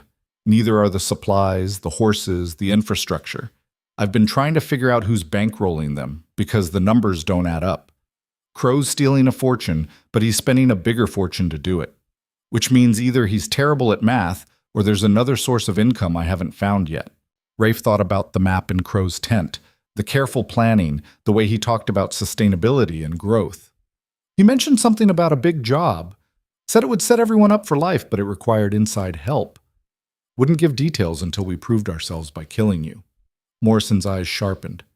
"Inside help suggests a target that can't be hit from the outside. Bank vaults can be blown. Trains can be stopped. But some things, government facilities, military installations, private collections, those require someone on the inside opening doors. You think that's what he's planning? I think Crow's ambitious enough to try anything if the payoff's big enough. And I think whatever he's planning is going to happen soon. Men like him don't build organizations this size and sophisticated without an endgame in mind. The waitress returned with Morrison's breakfast, eggs and bacon, toast with butter. He pushed the plate to the center of the table, gestured for Rafe to help himself. A peace offering, maybe. Or a test to see if Rafe was paranoid enough to worry about poison. Rafe took a piece of toast, ate it slowly. "So, what's your proposal?" Morrison asked. 3 guns instead of 2, split the bounty 3 ways, take down Crow, and hope we all survive. Basically, you keep tracking from the outside, gathering intelligence. We stay inside, learn what Crow's planning, look for weaknesses. When the moment's right, we coordinate. Hit him when he's vulnerable, end this before whatever he's planning can happen. And the proof Crow wants? Evidence that I'm dead? Rafe pulled out the wanted poster he'd been carrying. Morrison's face stared back from the creased paper, a reward of $1,500 for various crimes. We stage it, make it look like we caught up with you. There was a fight, you died. We bring Crow something convincing. Blood-soaked shirt, personal effects, maybe a finger if you're feeling committed to the deception. Morrison actually smiled at that, though it was a dark expression. You want me to cut off my own finger? Want? No, but it would sell the story. Crow's smart. He'll want proof that's hard to fake. I like all my fingers right where they are, thanks. But we can work something out. I've got a contact in Silverton, doctor who asks few questions and has access to cadavers. We get some fresh remains, dress them in my clothes, do enough damage that identification's difficult but not impossible. You bring Crow what he's expecting, and I stay alive to fight another day. It could work, would work, if they executed it correctly and Crow didn't look too closely at the evidence. Rafe felt something uncoil in his chest. Not quite hope, but maybe the possibility of hope, a path forward that didn't require becoming a murderer. Vance needs to hear this, Rafe said. You willing to meet with him? Your partner's been pointing a rifle at this building for the past 20 minutes. I think it's time we had a formal introduction. Morrison stood, dropped coins on the table to cover his meal and Rafe's toast. There's an abandoned ranch 2 miles north of town. Used to be a horse operation before the owners died. Meet me there in an hour. Come alone, both of you, and we'll talk details. They separated outside the restaurant, Morrison heading toward the hotel, Rafe finding Vance in an alley across the street. The old gunslinger lowered his rifle when he saw Rafe's expression. He's in, Rafe said, but we need to meet him in an hour. He's got a plan for faking his death. Can we trust him? Can we trust anyone in this mess? But right now, he's offering us a way out of killing an innocent man and still satisfying Crow. That's more than we had an hour ago. The abandoned ranch looked like a monument to failed dreams. The main house had lost half its roof to weather and time, the barn leaned at an angle that defied physics, and the corrals were little more than rotting posts connected by memory. Morrison was waiting inside the barn, positioned so he could see both entrances, his rifle resting across his knees. Vance, he said by way of greeting. Heard you'd gone soft. Guess the rumors were wrong. Soft's relative, Vance replied. I've gotten selective about what's worth killing for. Turns out, Crow made the list. They spent the next 2 hours planning. Morrison laid out what he knew about Crow's movements, the safe houses he used, the contacts he maintained in various towns. Vance contributed what they'd learned from inside the organization, the command structure, the personalities of key men like Dutch, the security around the camp. Rafe added details about the redemption job, the way Crow operated under pressure. The picture that emerged was of a man who'd built something unprecedented in the outlaw world, a sustainable criminal enterprise with redundancy, discipline, and long-term planning. Taking him down would require more than just a good shot. It would require dismantling the entire structure. The doctor in Silverton, Morrison said, moving to logistics. Name's Garrett. He's helped me before with situations requiring creative solutions. I'll ride there today, make arrangements. You two head back toward Crow's camp, but slowly. Take the long way. Make it seem like you were tracking me for days. Tomorrow night, meet me at Devil's Tooth Pass. You know it? I know it, Vance confirmed. Box Canyon, narrow entrance, good for ambushes. Perfect for our purposes. I'll have everything ready. We stage the scene, you collect your evidence, and I disappear for a while. How long before Crow expects you back? He said 3 days. Today's the 2nd. Timing's tight, but workable. After you deliver the proof and get back into Crow's good graces, we need a way to communicate. I can't just ride into camp asking for you. Vance pulled out a pencil, sketched a quick map on a piece of paper. 10 miles west of the camp, there's a rock formation locals call the Three Sisters. Stack stones at the base in a cairn, leave messages underneath. We'll check it every 3 days. They worked through contingencies and fallback plans, what to do if Crow didn't believe the evidence, how to signal if either side was compromised. By the time they finished, the rain had stopped and afternoon sun was breaking through clouds in shafts that looked almost holy. One more thing, Morrison said as they prepared to leave.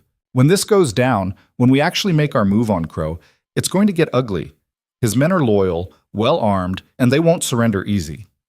People are going to die, and maybe a lot of people. You both need to be ready for that. We're ready, Rafe said. Are you? Because there's a difference between shooting in self-defense during a robbery and deliberate assault on a fortified position. The first is survival, the second is war. Make sure you know which one you're signing up for. They parted ways at the ranch, Morrison heading south toward Silverton, Rafe and Vance circling wide to approach Devil's Tooth Pass from the east. The land between was hard country, mesa and canyon, with water scarce and shade scarcer.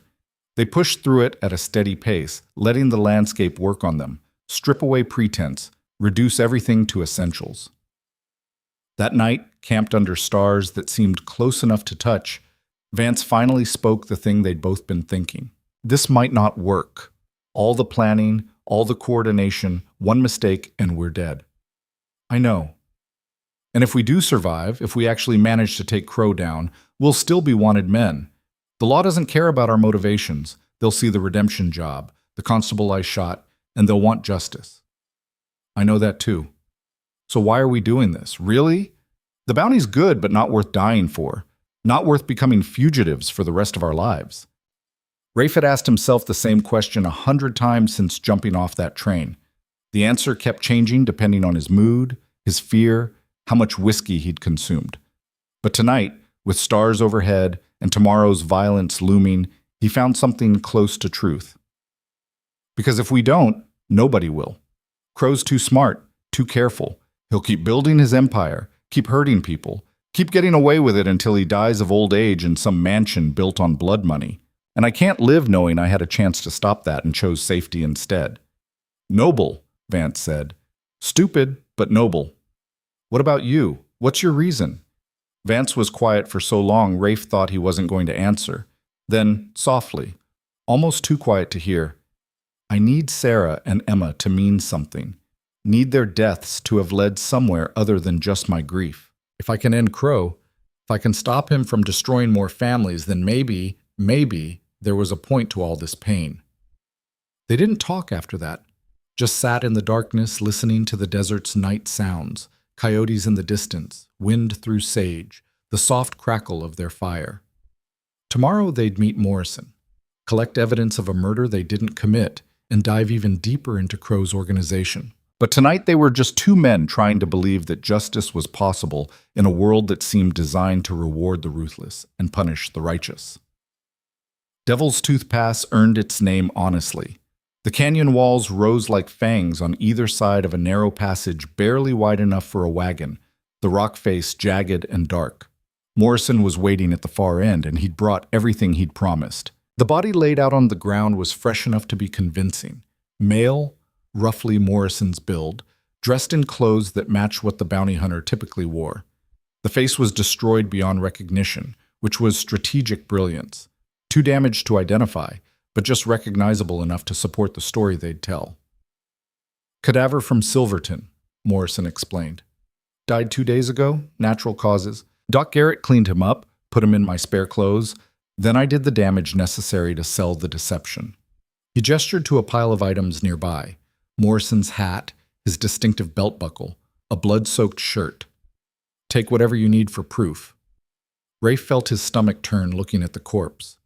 This was deception on a level he'd never attempted, gambling that Crow would accept evidence that could be questioned if examined too closely. But they were committed now, too far in to turn back. "We need something personal," Vance said. "Something Crow knows you carry."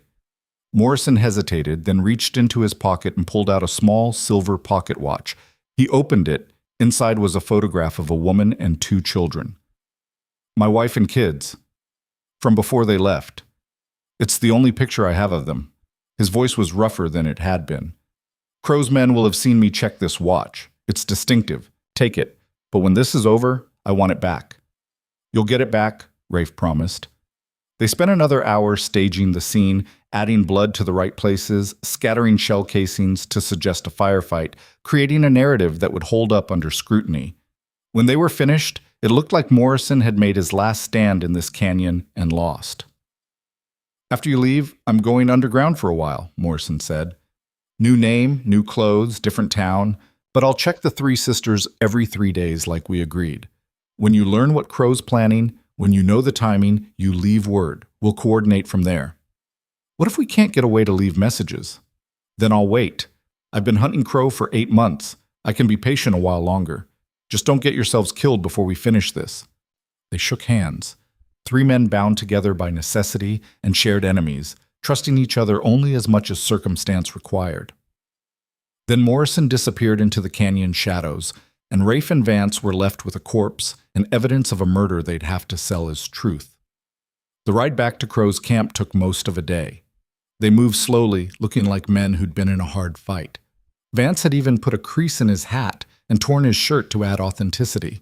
When they finally rode into camp just before sunset on the 3rd day, carrying Morrison's effects like trophies, the reaction was exactly what they'd hoped for. Dutch met them at the perimeter, his scarred face breaking into something approximating approval. "Morrison?" "Dead," Rafe confirmed. "Caught up with him at Devil's Tooth Pass. He was good, put up a fight, but he's done." "Evidence?" Vance pulled out the blood-soaked shirt, the pocket watch, the belt buckle. Dutch examined each item carefully, his eyes sharp for any sign of deception. Finally, he nodded. "Boss will want to see you. Clean up first. You both look like you went through hell." "Feel like it too," Vance muttered. They washed quickly at the camp's water barrels, changed into cleaner clothes, and presented themselves at Crow's tent. The outlaw leader was studying maps again, but he looked up when they entered, his dark eyes assessing. "Morrison?" he asked without preamble. Rafe laid the evidence on Crow's desk, the watch, the buckle, the shirt. Crow picked up the watch first, opened it, studied the photograph inside. A smile crossed his face, quick and cold as winter. "I recognize this. He was checking it the last time one of my scouts spotted him in Leadfoot."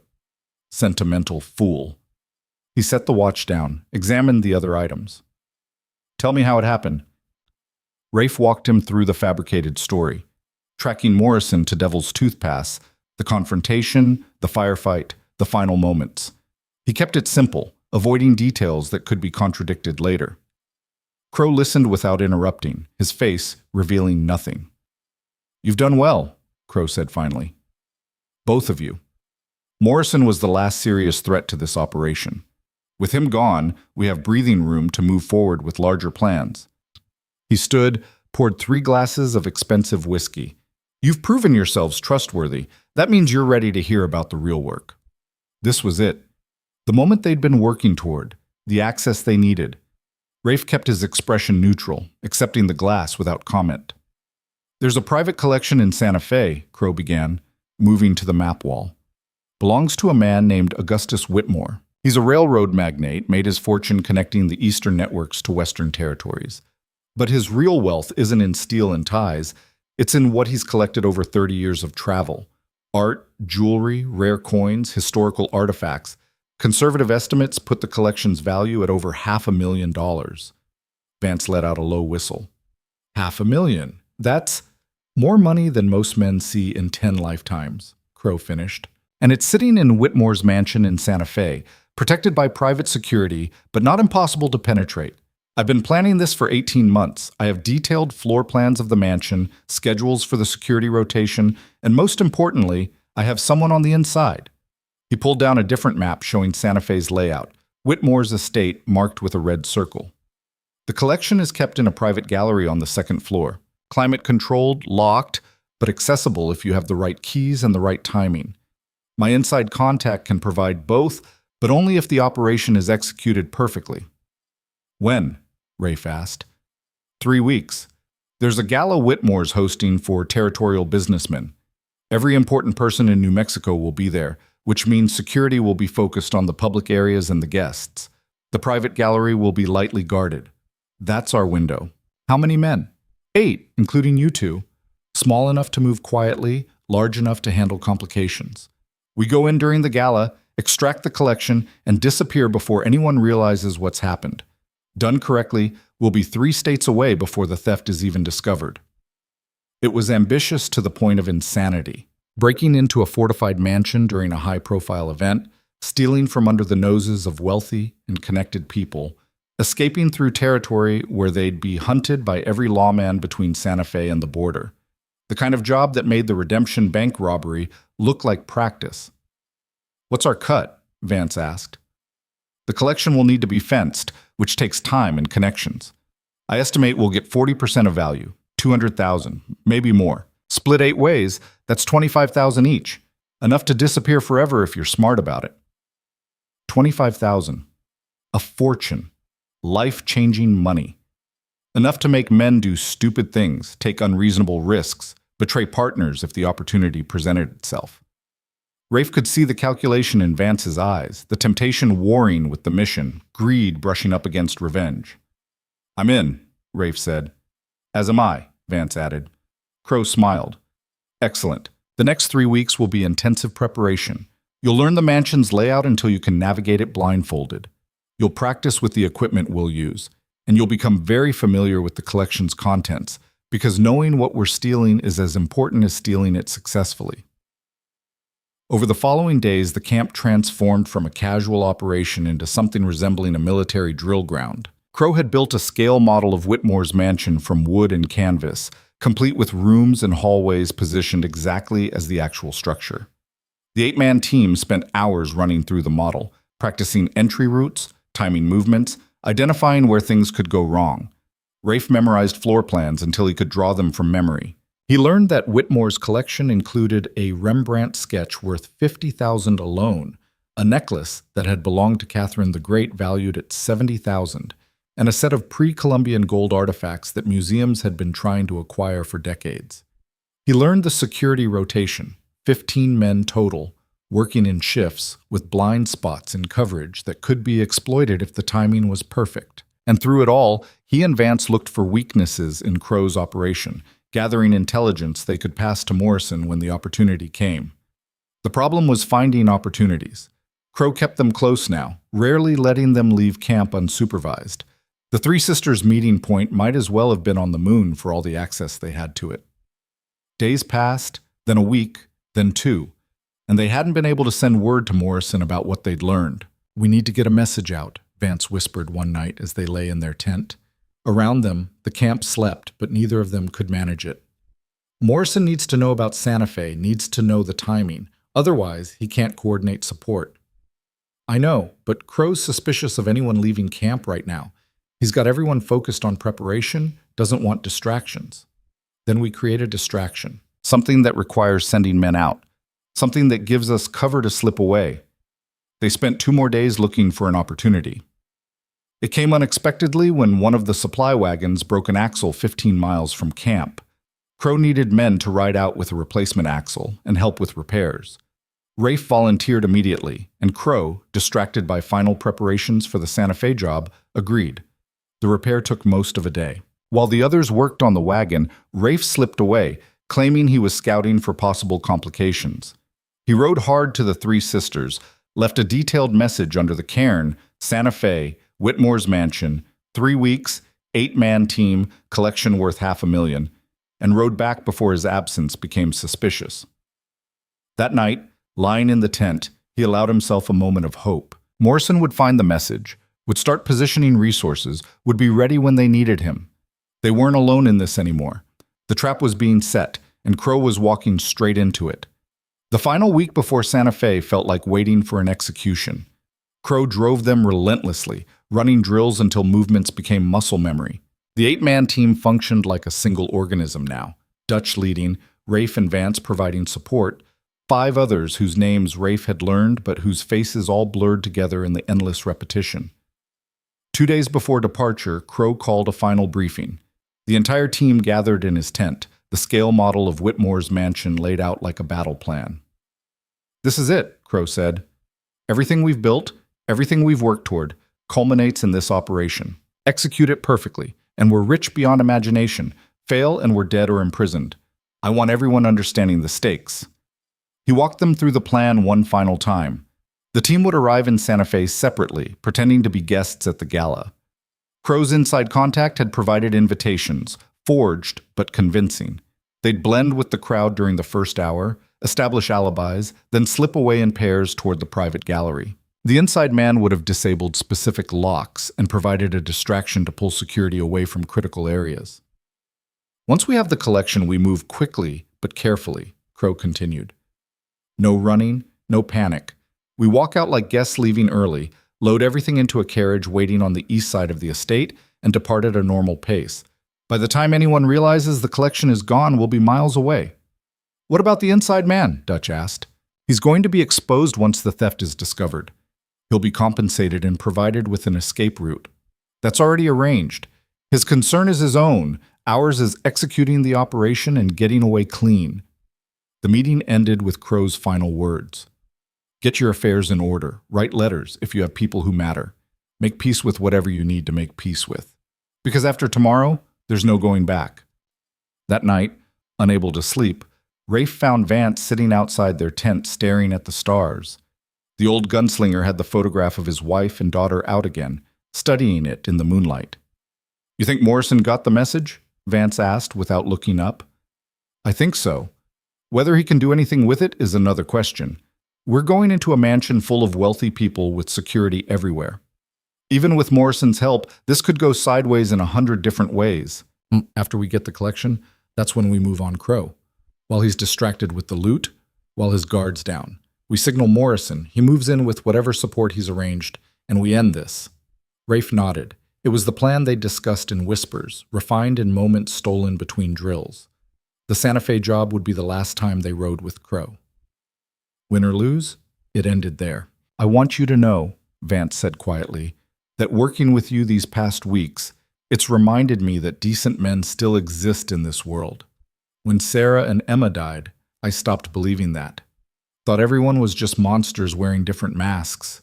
But you've got something I lost a long time ago. Hold on to it, Calder. Don't let this life take it from you." "We're going to survive this," Rafe said, though he wasn't sure he believed it. "Both of us. We're going to take Crow down, collect that bounty, and ride away from this mess. You'll get your justice, I'll get my money, and Morrison will get his reputation back." Vance smiled sadly. "You're young enough to believe in happy endings. I hope you're right. I really do." The departure for Santa Fe happened at dawn. 8 men, dressed like gentlemen, heading to a social event, weapons concealed under fine clothes that Crow had somehow procured. They looked legitimate, successful businessmen, maybe politicians, certainly not outlaws planning the biggest heist in territorial history. The ride took 2 days. They traveled in pairs, staggered their arrivals, maintained cover stories about who they were and why they were attending Whitmore's gala. Rafe and Vance posed as investors from Colorado considering railroad expansion opportunities. It was thin but plausible, backed up by forged documents that would pass casual inspection. Santa Fe rose from its high desert like a promise of civilization, adobe buildings with Spanish colonial architecture, streets that were actually paved, churches and government buildings that spoke to permanence, the kind of place where people built futures instead of just surviving presents.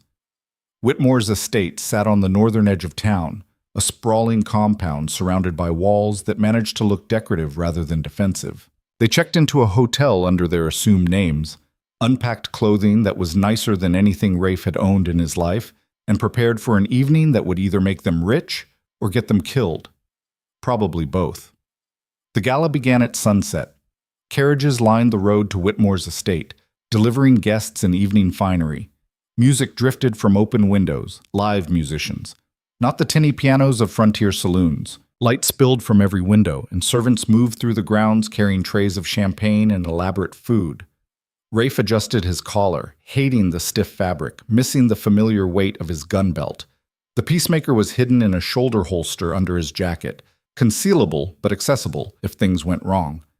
Beside him, Vance looked uncomfortable in formal clothes, like a wolf forced into sheep's clothing. "Ready?" Vance asked. "No, but let's do it anyway." They presented their invitations at the main entrance. A servant examined them briefly, nodded, and ushered them inside. And suddenly they were in a different world: marble floors and crystal chandeliers, paintings worth more than most towns, and people who'd never worried about where their next meal would come from. Crow's world. Or at least the world he was stealing from. The other team members were already scattered through the crowd, playing their roles. Dutch was engaged in conversation with an elderly couple, looking every inch the successful merchant. Crow himself stood near the main staircase, a glass of champagne in hand, laughing at something a woman in an elaborate dress had said. For the first hour, they mingled. Rafe made small talk with railroad men and their wives, pretending interest in stock dividends and construction timelines. Vance drifted toward the refreshment tables, nursing a drink, watching exits and security positions. Everything looked exactly as Crow had described. Guards stationed at key points but focused outward on protecting guests from outside threats, not inward on preventing insider theft. At exactly 9 o'clock, Crow caught Rafe's eye across the room. The signal. Time to move.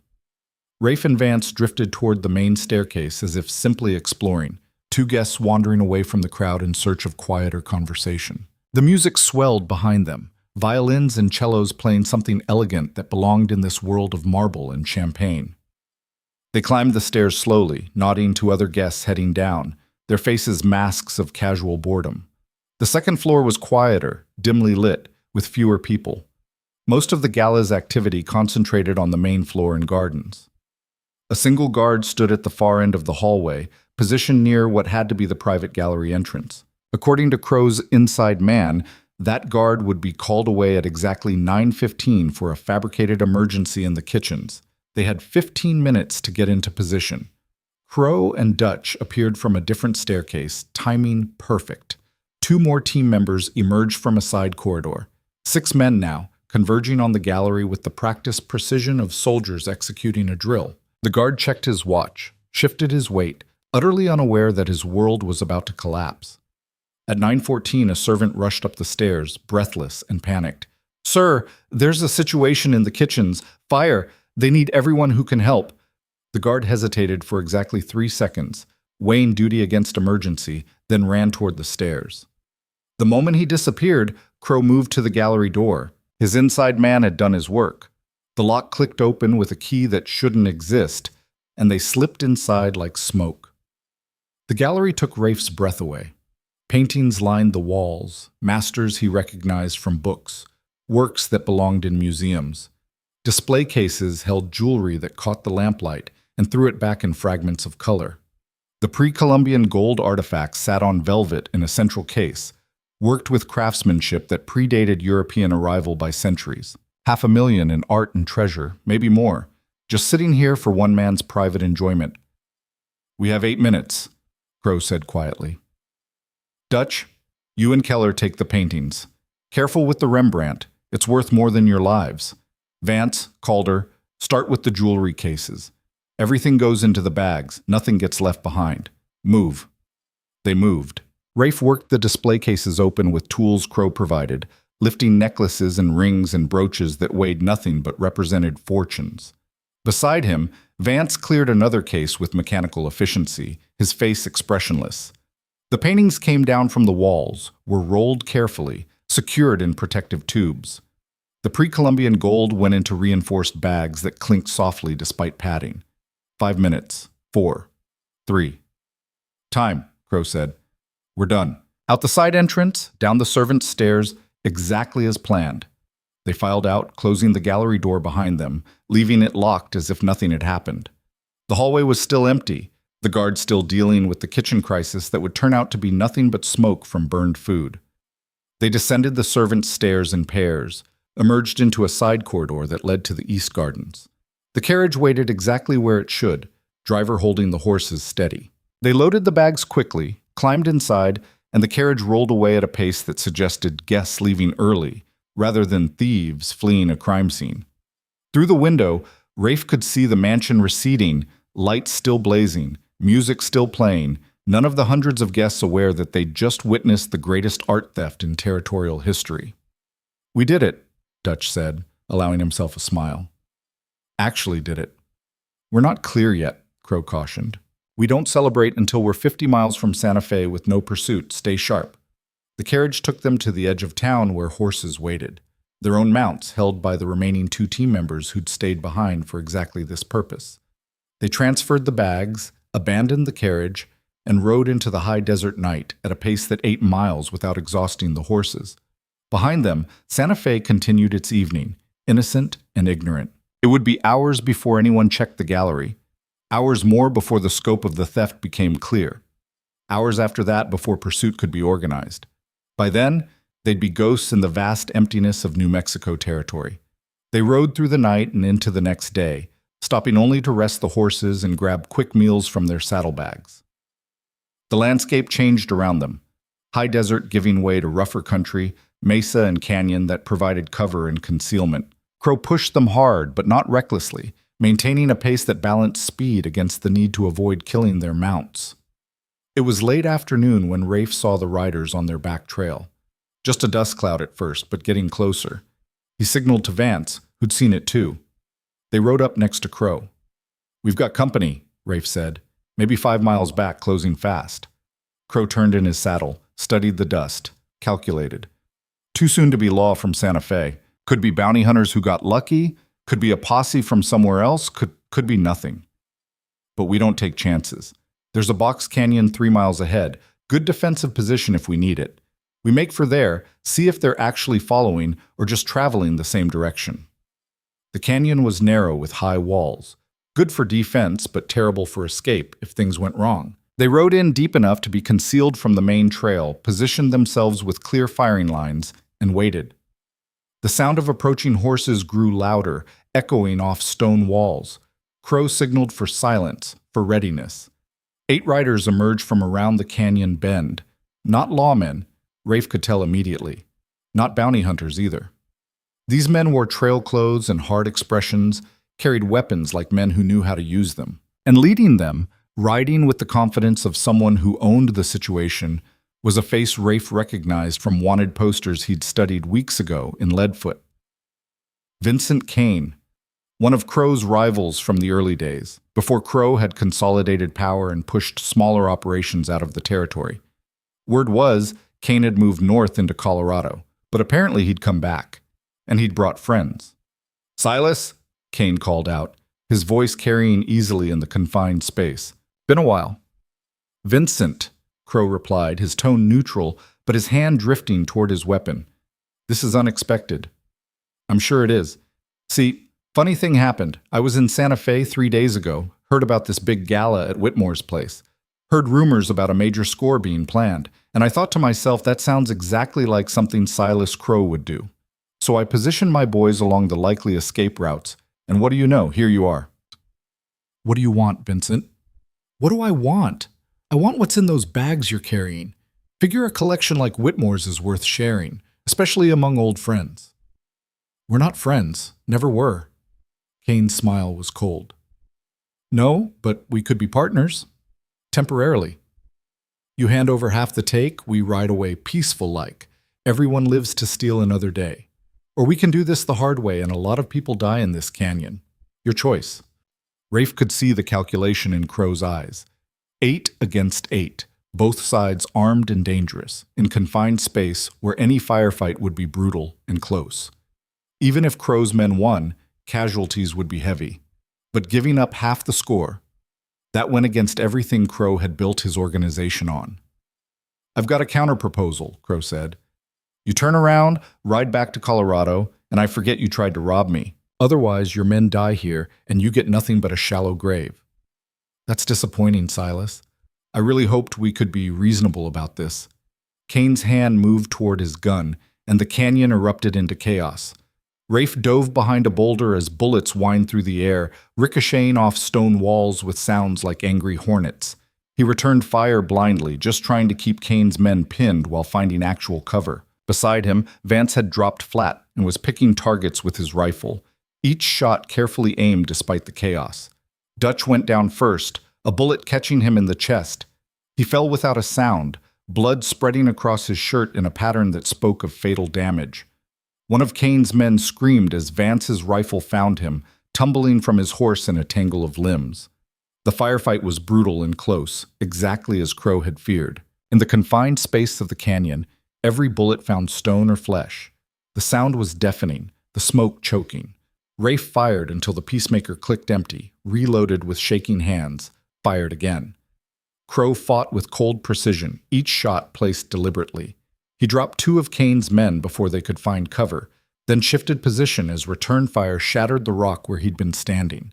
His men followed his lead, fighting as a unit even as casualties mounted. Kane realized too late that he'd picked a fight with the wrong organization. His men were tough but disorganized, lacking the military discipline Crow had instilled. They broke first. 3 survivors, including Kane, turning their horses and fleeing back the way they'd come, leaving 4 bodies behind in the dust. "Let them go," Crow ordered as his men prepared to pursue.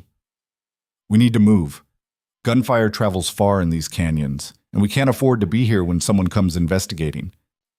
The butcher's bill was grim.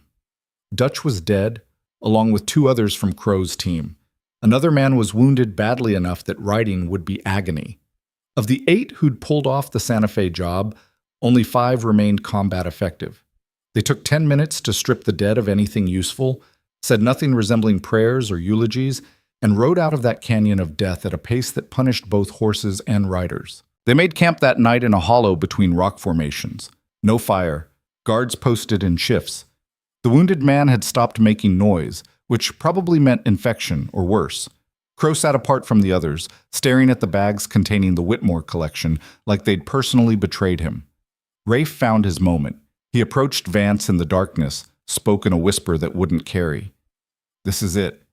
Tomorrow we signal Morrison, make our move. Crow's weakened, his men are spooked, and we're far enough from Santa Fe that law isn't an immediate threat. It's now or never." "How do we signal? We're nowhere near the 3 sisters." "We create a situation that splits the group. Scout ahead for pursuit, check for water, something that gets us away from camp long enough to find Morrison, or leave a trail he can follow." Vance nodded slowly. "Dawn, I'll tell Crow we should scout ahead, make sure Kane didn't circle back. You stay with the main group, watch Crow. When Morrison moves in, you be ready." But morning brought complications they hadn't anticipated. Crow gathered the remaining men as the sun broke over distant mesas, his face harder than Rafe had ever seen it. "Kane's attack wasn't random," Crow said. "Someone told him about the Santa Fe job. Someone in this organization leaked information to a rival, which means we have a traitor." The words fell like stones into still water, sending ripples of suspicion through the group. Men who'd trusted each other yesterday now eyed one another with calculation and doubt. Crow let the silence build, let the paranoia ferment. "I'm going to find out who," Crow continued. "And when I do, they'll die slowly enough to regret every word they spoke. But first, we need to get this collection to my fence in Tucson. That's 3 days hard riding. We move fast, we stay together, and nobody leaves the group for any reason. Clear?" Everyone nodded. Rafe felt the trap closing. Crow's suspicion meant they couldn't slip away to signal Morrison, couldn't create opportunities for coordination. They were locked in with an increasingly paranoid outlaw leader who was one realization away from figuring out that his newest recruits weren't loyal at all. The ride toward Tucson was tense. Crow kept them bunched close, assigned men to watch each other in rotating pairs. Trust had evaporated, replaced by the kind of suspicion that turned allies into potential enemies. The wounded man died on the second day, his body left behind because they couldn't spare time for burial. 4 men now, plus Crow. The organization that had seemed invincible in the Box Canyon camp had been reduced to this: 5 paranoid killers riding through hostile territory with stolen treasure and nowhere to hide. That second night, Crow made his move. They'd camped in a dry wash with good sight lines in all directions, and Crow had positioned himself so he could watch everyone simultaneously. He'd been quiet all day, thinking, calculating. Now he stood and drew both his weapons with fluid speed. Calder. Vance. On your feet. Rafe's hand moved toward his gun, but Crow was faster. Don't. I've had my suspicions about you two since the beginning. Morrison dies too conveniently, Kane shows up too precisely, and you're both just a little too competent for fresh recruits. So here's what's going to happen. You're going to tell me who you really are and who you're working for, or I'm going to shoot you both and assume I was right. The other two men, Reese and a killer named Polk, had drawn their weapons as well, covering Rafe and Vance from different angles. No way out through violence. Not against three guns already drawn and aimed. We're bounty hunters, Rafe said. The truth, or close enough to it. No point in lying now. We infiltrated your organization to get close enough to collect your bounty. And Morrison? Alive. We faked his death, brought you false evidence. He's been tracking us this whole time, waiting for the right moment to move in. Crow actually laughed, though it was a bitter sound. Well, that's bold, I'll give you that. Stupid, but bold. You really thought you could get close enough to matter, that I wouldn't figure it out? We got closer than anyone else has, Vance said quietly. Close enough that you're worried. Close enough that you know we could have killed you a dozen times if we'd wanted to. But you didn't, because you wanted the bounty, not just my death. You wanted to bring me in alive, collect the full reward. Greedy and noble in equal measure, that's almost admirable. Crow's guns never wavered. Here's my counteroffer. You're both skilled, and I'm down to 4 men. You agree to actually work for me, really work for me, no deception, and I'll let this betrayal slide. We split the Whitmore money, go our separate ways, and everyone lives. Refuse, and you die here in this wash, and Morrison wastes his time tracking a corpse. Why would you trust us after this? Rafe asked. I wouldn't, but I'd pay you well enough that betrayal becomes expensive, and I'd keep you close enough that any attempt would be suicide. It's not trust. It's mutually assured benefit. The economics of survival. Vance spat in the dust. I didn't spend 8 years hunting you to become your employee. My wife and daughter deserve better than that. Crow's expression changed. Wife and daughter. The stage robbery outside Denver 8 years ago. That was your family. He lowered his weapon slightly, something almost resembling sympathy crossing his face. I remember that job. It was early in my career, back when I was less careful about casualties. The stage fought back harder than expected. Things got messy. You killed them. I killed a lot of people back then. Still do, when necessary. But I don't remember specific faces anymore.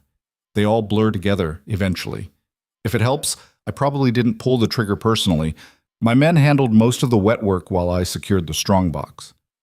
That doesn't help, Vance said, his voice breaking. That makes it worse. You destroyed my world and you don't even remember doing it. Then make me remember.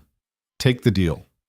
Work for me, get rich, and spend the rest of your life knowing you didn't die for nothing. Or refuse and die right here, and your family's deaths still mean nothing because you're too proud to survive. Crow raised his guns again. I'm giving you 10 seconds. After that, I shoot you both and move on. 10, 9, 8. Rafe's mind raced through options. They could draw, might even get 1 or 2 shots off before Crow's men cut them down. Could try to run, but running across open desert from multiple shooters was suicide. Could accept the deal, play along until an opportunity presented itself, but that meant betraying Morrison and everything they'd worked toward. 4, 3, 2, wait, Rafe said. We'll take the deal, but on one condition. Crow paused. You're not in a position to negotiate. Hear me out. We work for you, we keep our mouths shut about everything we know, we help you move the Whitmore collection. But Morrison gets to live. You leave him alone, let him chase his ghost while we disappear with the money. He's no threat without us feeding him information. It was a terrible deal, abandoning Morrison after everything they'd planned, but it bought time, kept them breathing, gave them a chance to find another angle. Crow studied them both, weighing sincerity against desperation. All right, he said finally. Morrison lives, you work for me, everyone profits. But first you're going to send him a message. Tell him you failed, that I caught you, that he should give up and go home. I want confirmation that he's really out there and that he'll back off when you tell him to. How are we supposed to send a message from here? Crow gestured to Reese. Take them to the Three Sisters. They leave their message, we verify Morrison collects it, and then we continue to Tucson. If Morrison doesn't show, or if the message looks like code for an ambush, then I know you're still playing games and I kill you both. Simple. They rode through the night to reach the Three Sisters, arriving just before dawn. The rock formation stood silent in the pre-light, 3 pillars of stone pointing at a sky beginning to blush pink. Rafe approached the cairn where they'd left messages before, lifted stones with hands that shook slightly. He wrote the message Crow dictated, a confession of failure, a recommendation that Morrison abandon the hunt, coordinates for where they'd be camping for the next 3 days. It felt like betrayal putting the words on paper, like surrender, but Vance caught his eye and nodded slightly. Trust. Play along. Find the angle. They left the message, rebuilt the cairn, and rode back to where Crow waited with Polk. The outlaw leader examined their faces for signs of deception, found nothing he could definitively condemn, and nodded. Now we wait. Morrison checks that drop site every 3 days, you said. So we camp here, watch from a distance, see if he shows. If he collects the message and rides away, you've proven he's real, and you can control him. If he shows up with a posse, we kill them all, and then kill you. Quite straightforward. They made camp in a canyon with views of the Three Sisters, taking turns watching through a spyglass Crow produced from his saddlebags. Hours passed. The sun climbed, peaked, began its descent. Rafe's hopes began to dim. Maybe Morrison hadn't gotten their earlier message about Santa Fe. Maybe he'd given up and moved on. Maybe they'd gambled everything on a partnership that had already dissolved. Then, just before sunset, a lone rider approached the Three Sisters. Even at this distance, Rafe recognized Morrison's characteristic way of sitting a horse, favoring his bad leg. The bounty hunter dismounted, approached the cairn, lifted stones. Rafe could imagine him reading the message, feeling the betrayal, trying to understand what had gone wrong. Morrison stood there for a long time, the message in his hand. Then he did something Rafe didn't expect. He pulled out paper and pencil, wrote something, put it under the cairn, and rode away heading east. Not north toward safety, not west toward civilization. East, deeper into the territory. Interesting, Crow said, watching through the spyglass. Your friend doesn't seem inclined to give up. He left a response. You said if he collected the message and left, we were clear, Vance protested. I said if he rode away. I didn't account for him leaving his own message. Now I'm curious what it says. Crow turned to Reese. Go check the cairn. Bring back whatever Morrison left. Reese rode to the Three Sisters, collected the paper, returned at a gallop. He handed it to Crow, who read it silently, his expression darkening with each word. Then he laughed, a sound without humor. Your friend Morrison has a message for you, Crow said, handing the paper to Rafe.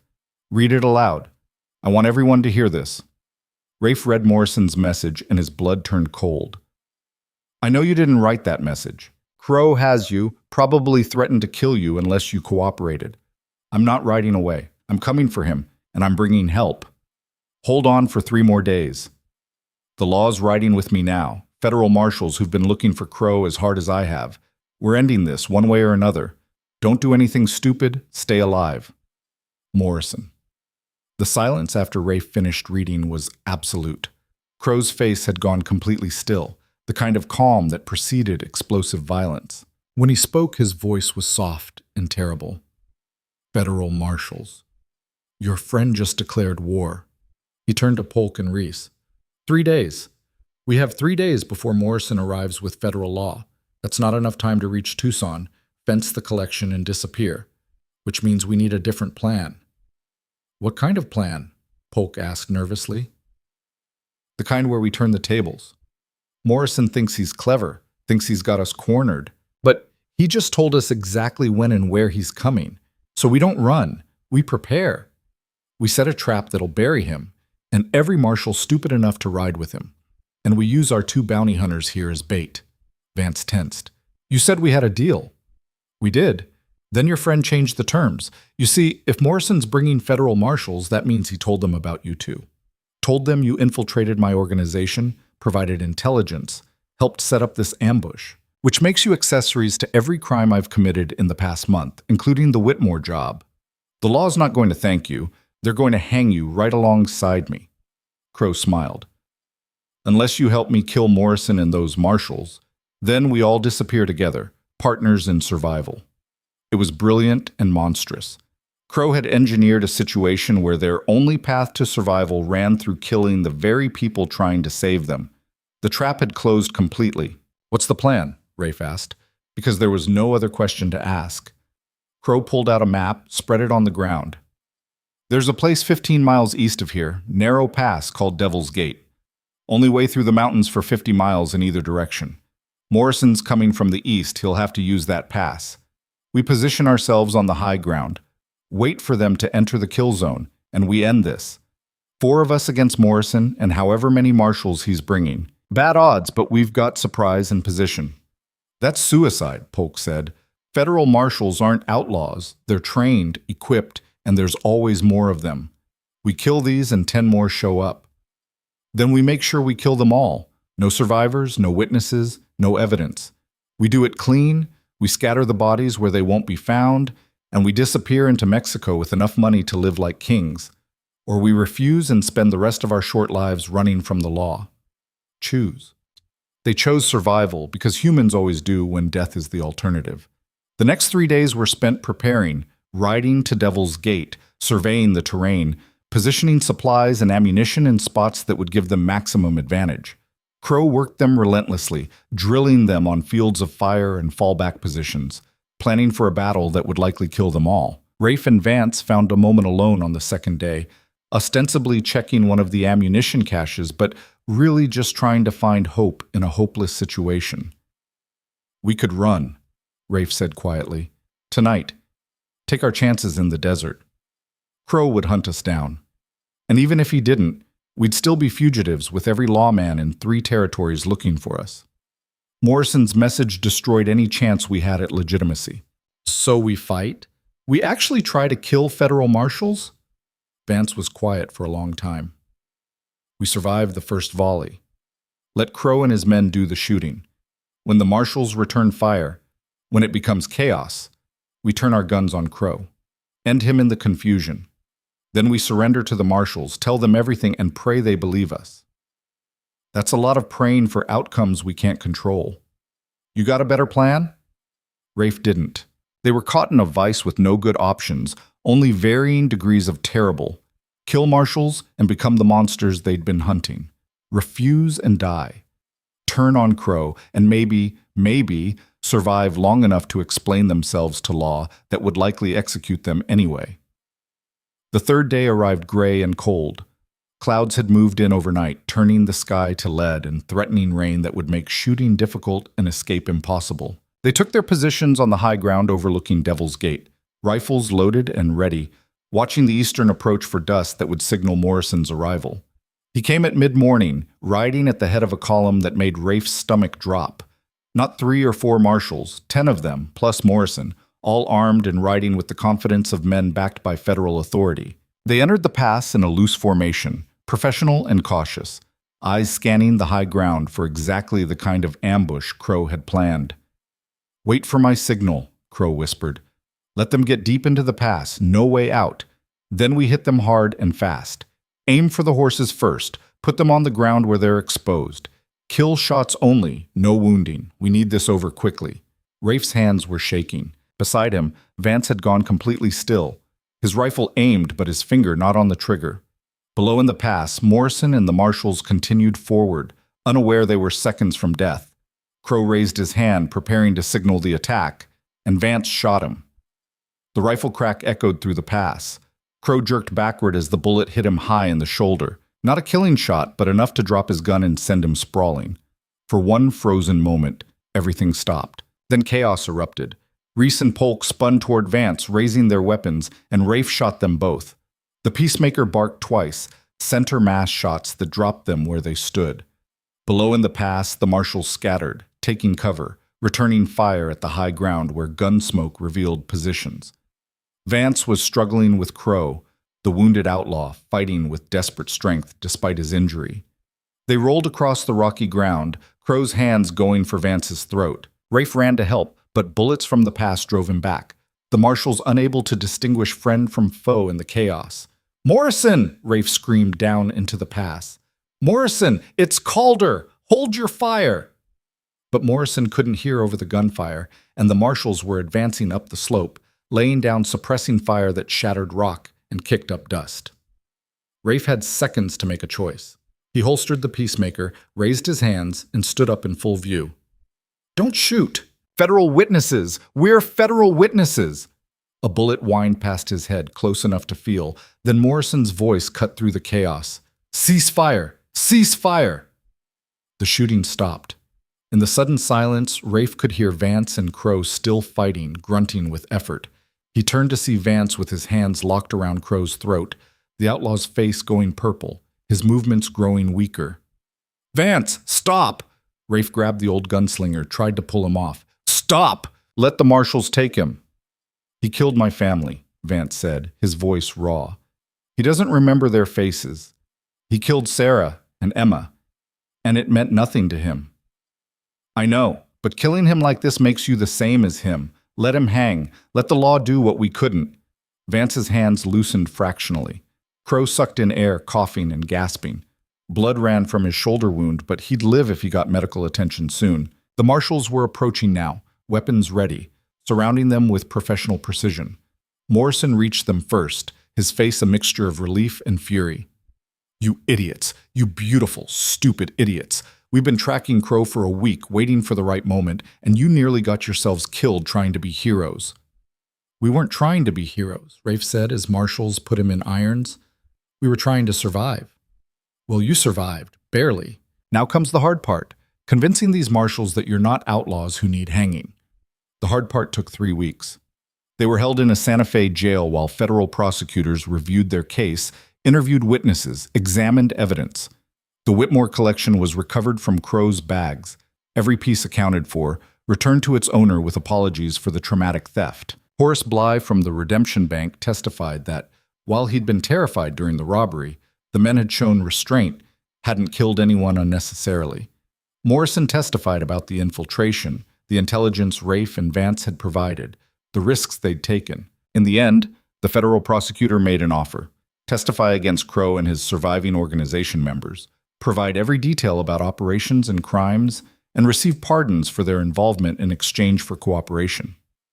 The alternative was trial for bank robbery, theft, and a dozen other charges that would end with nooses. They took the deal.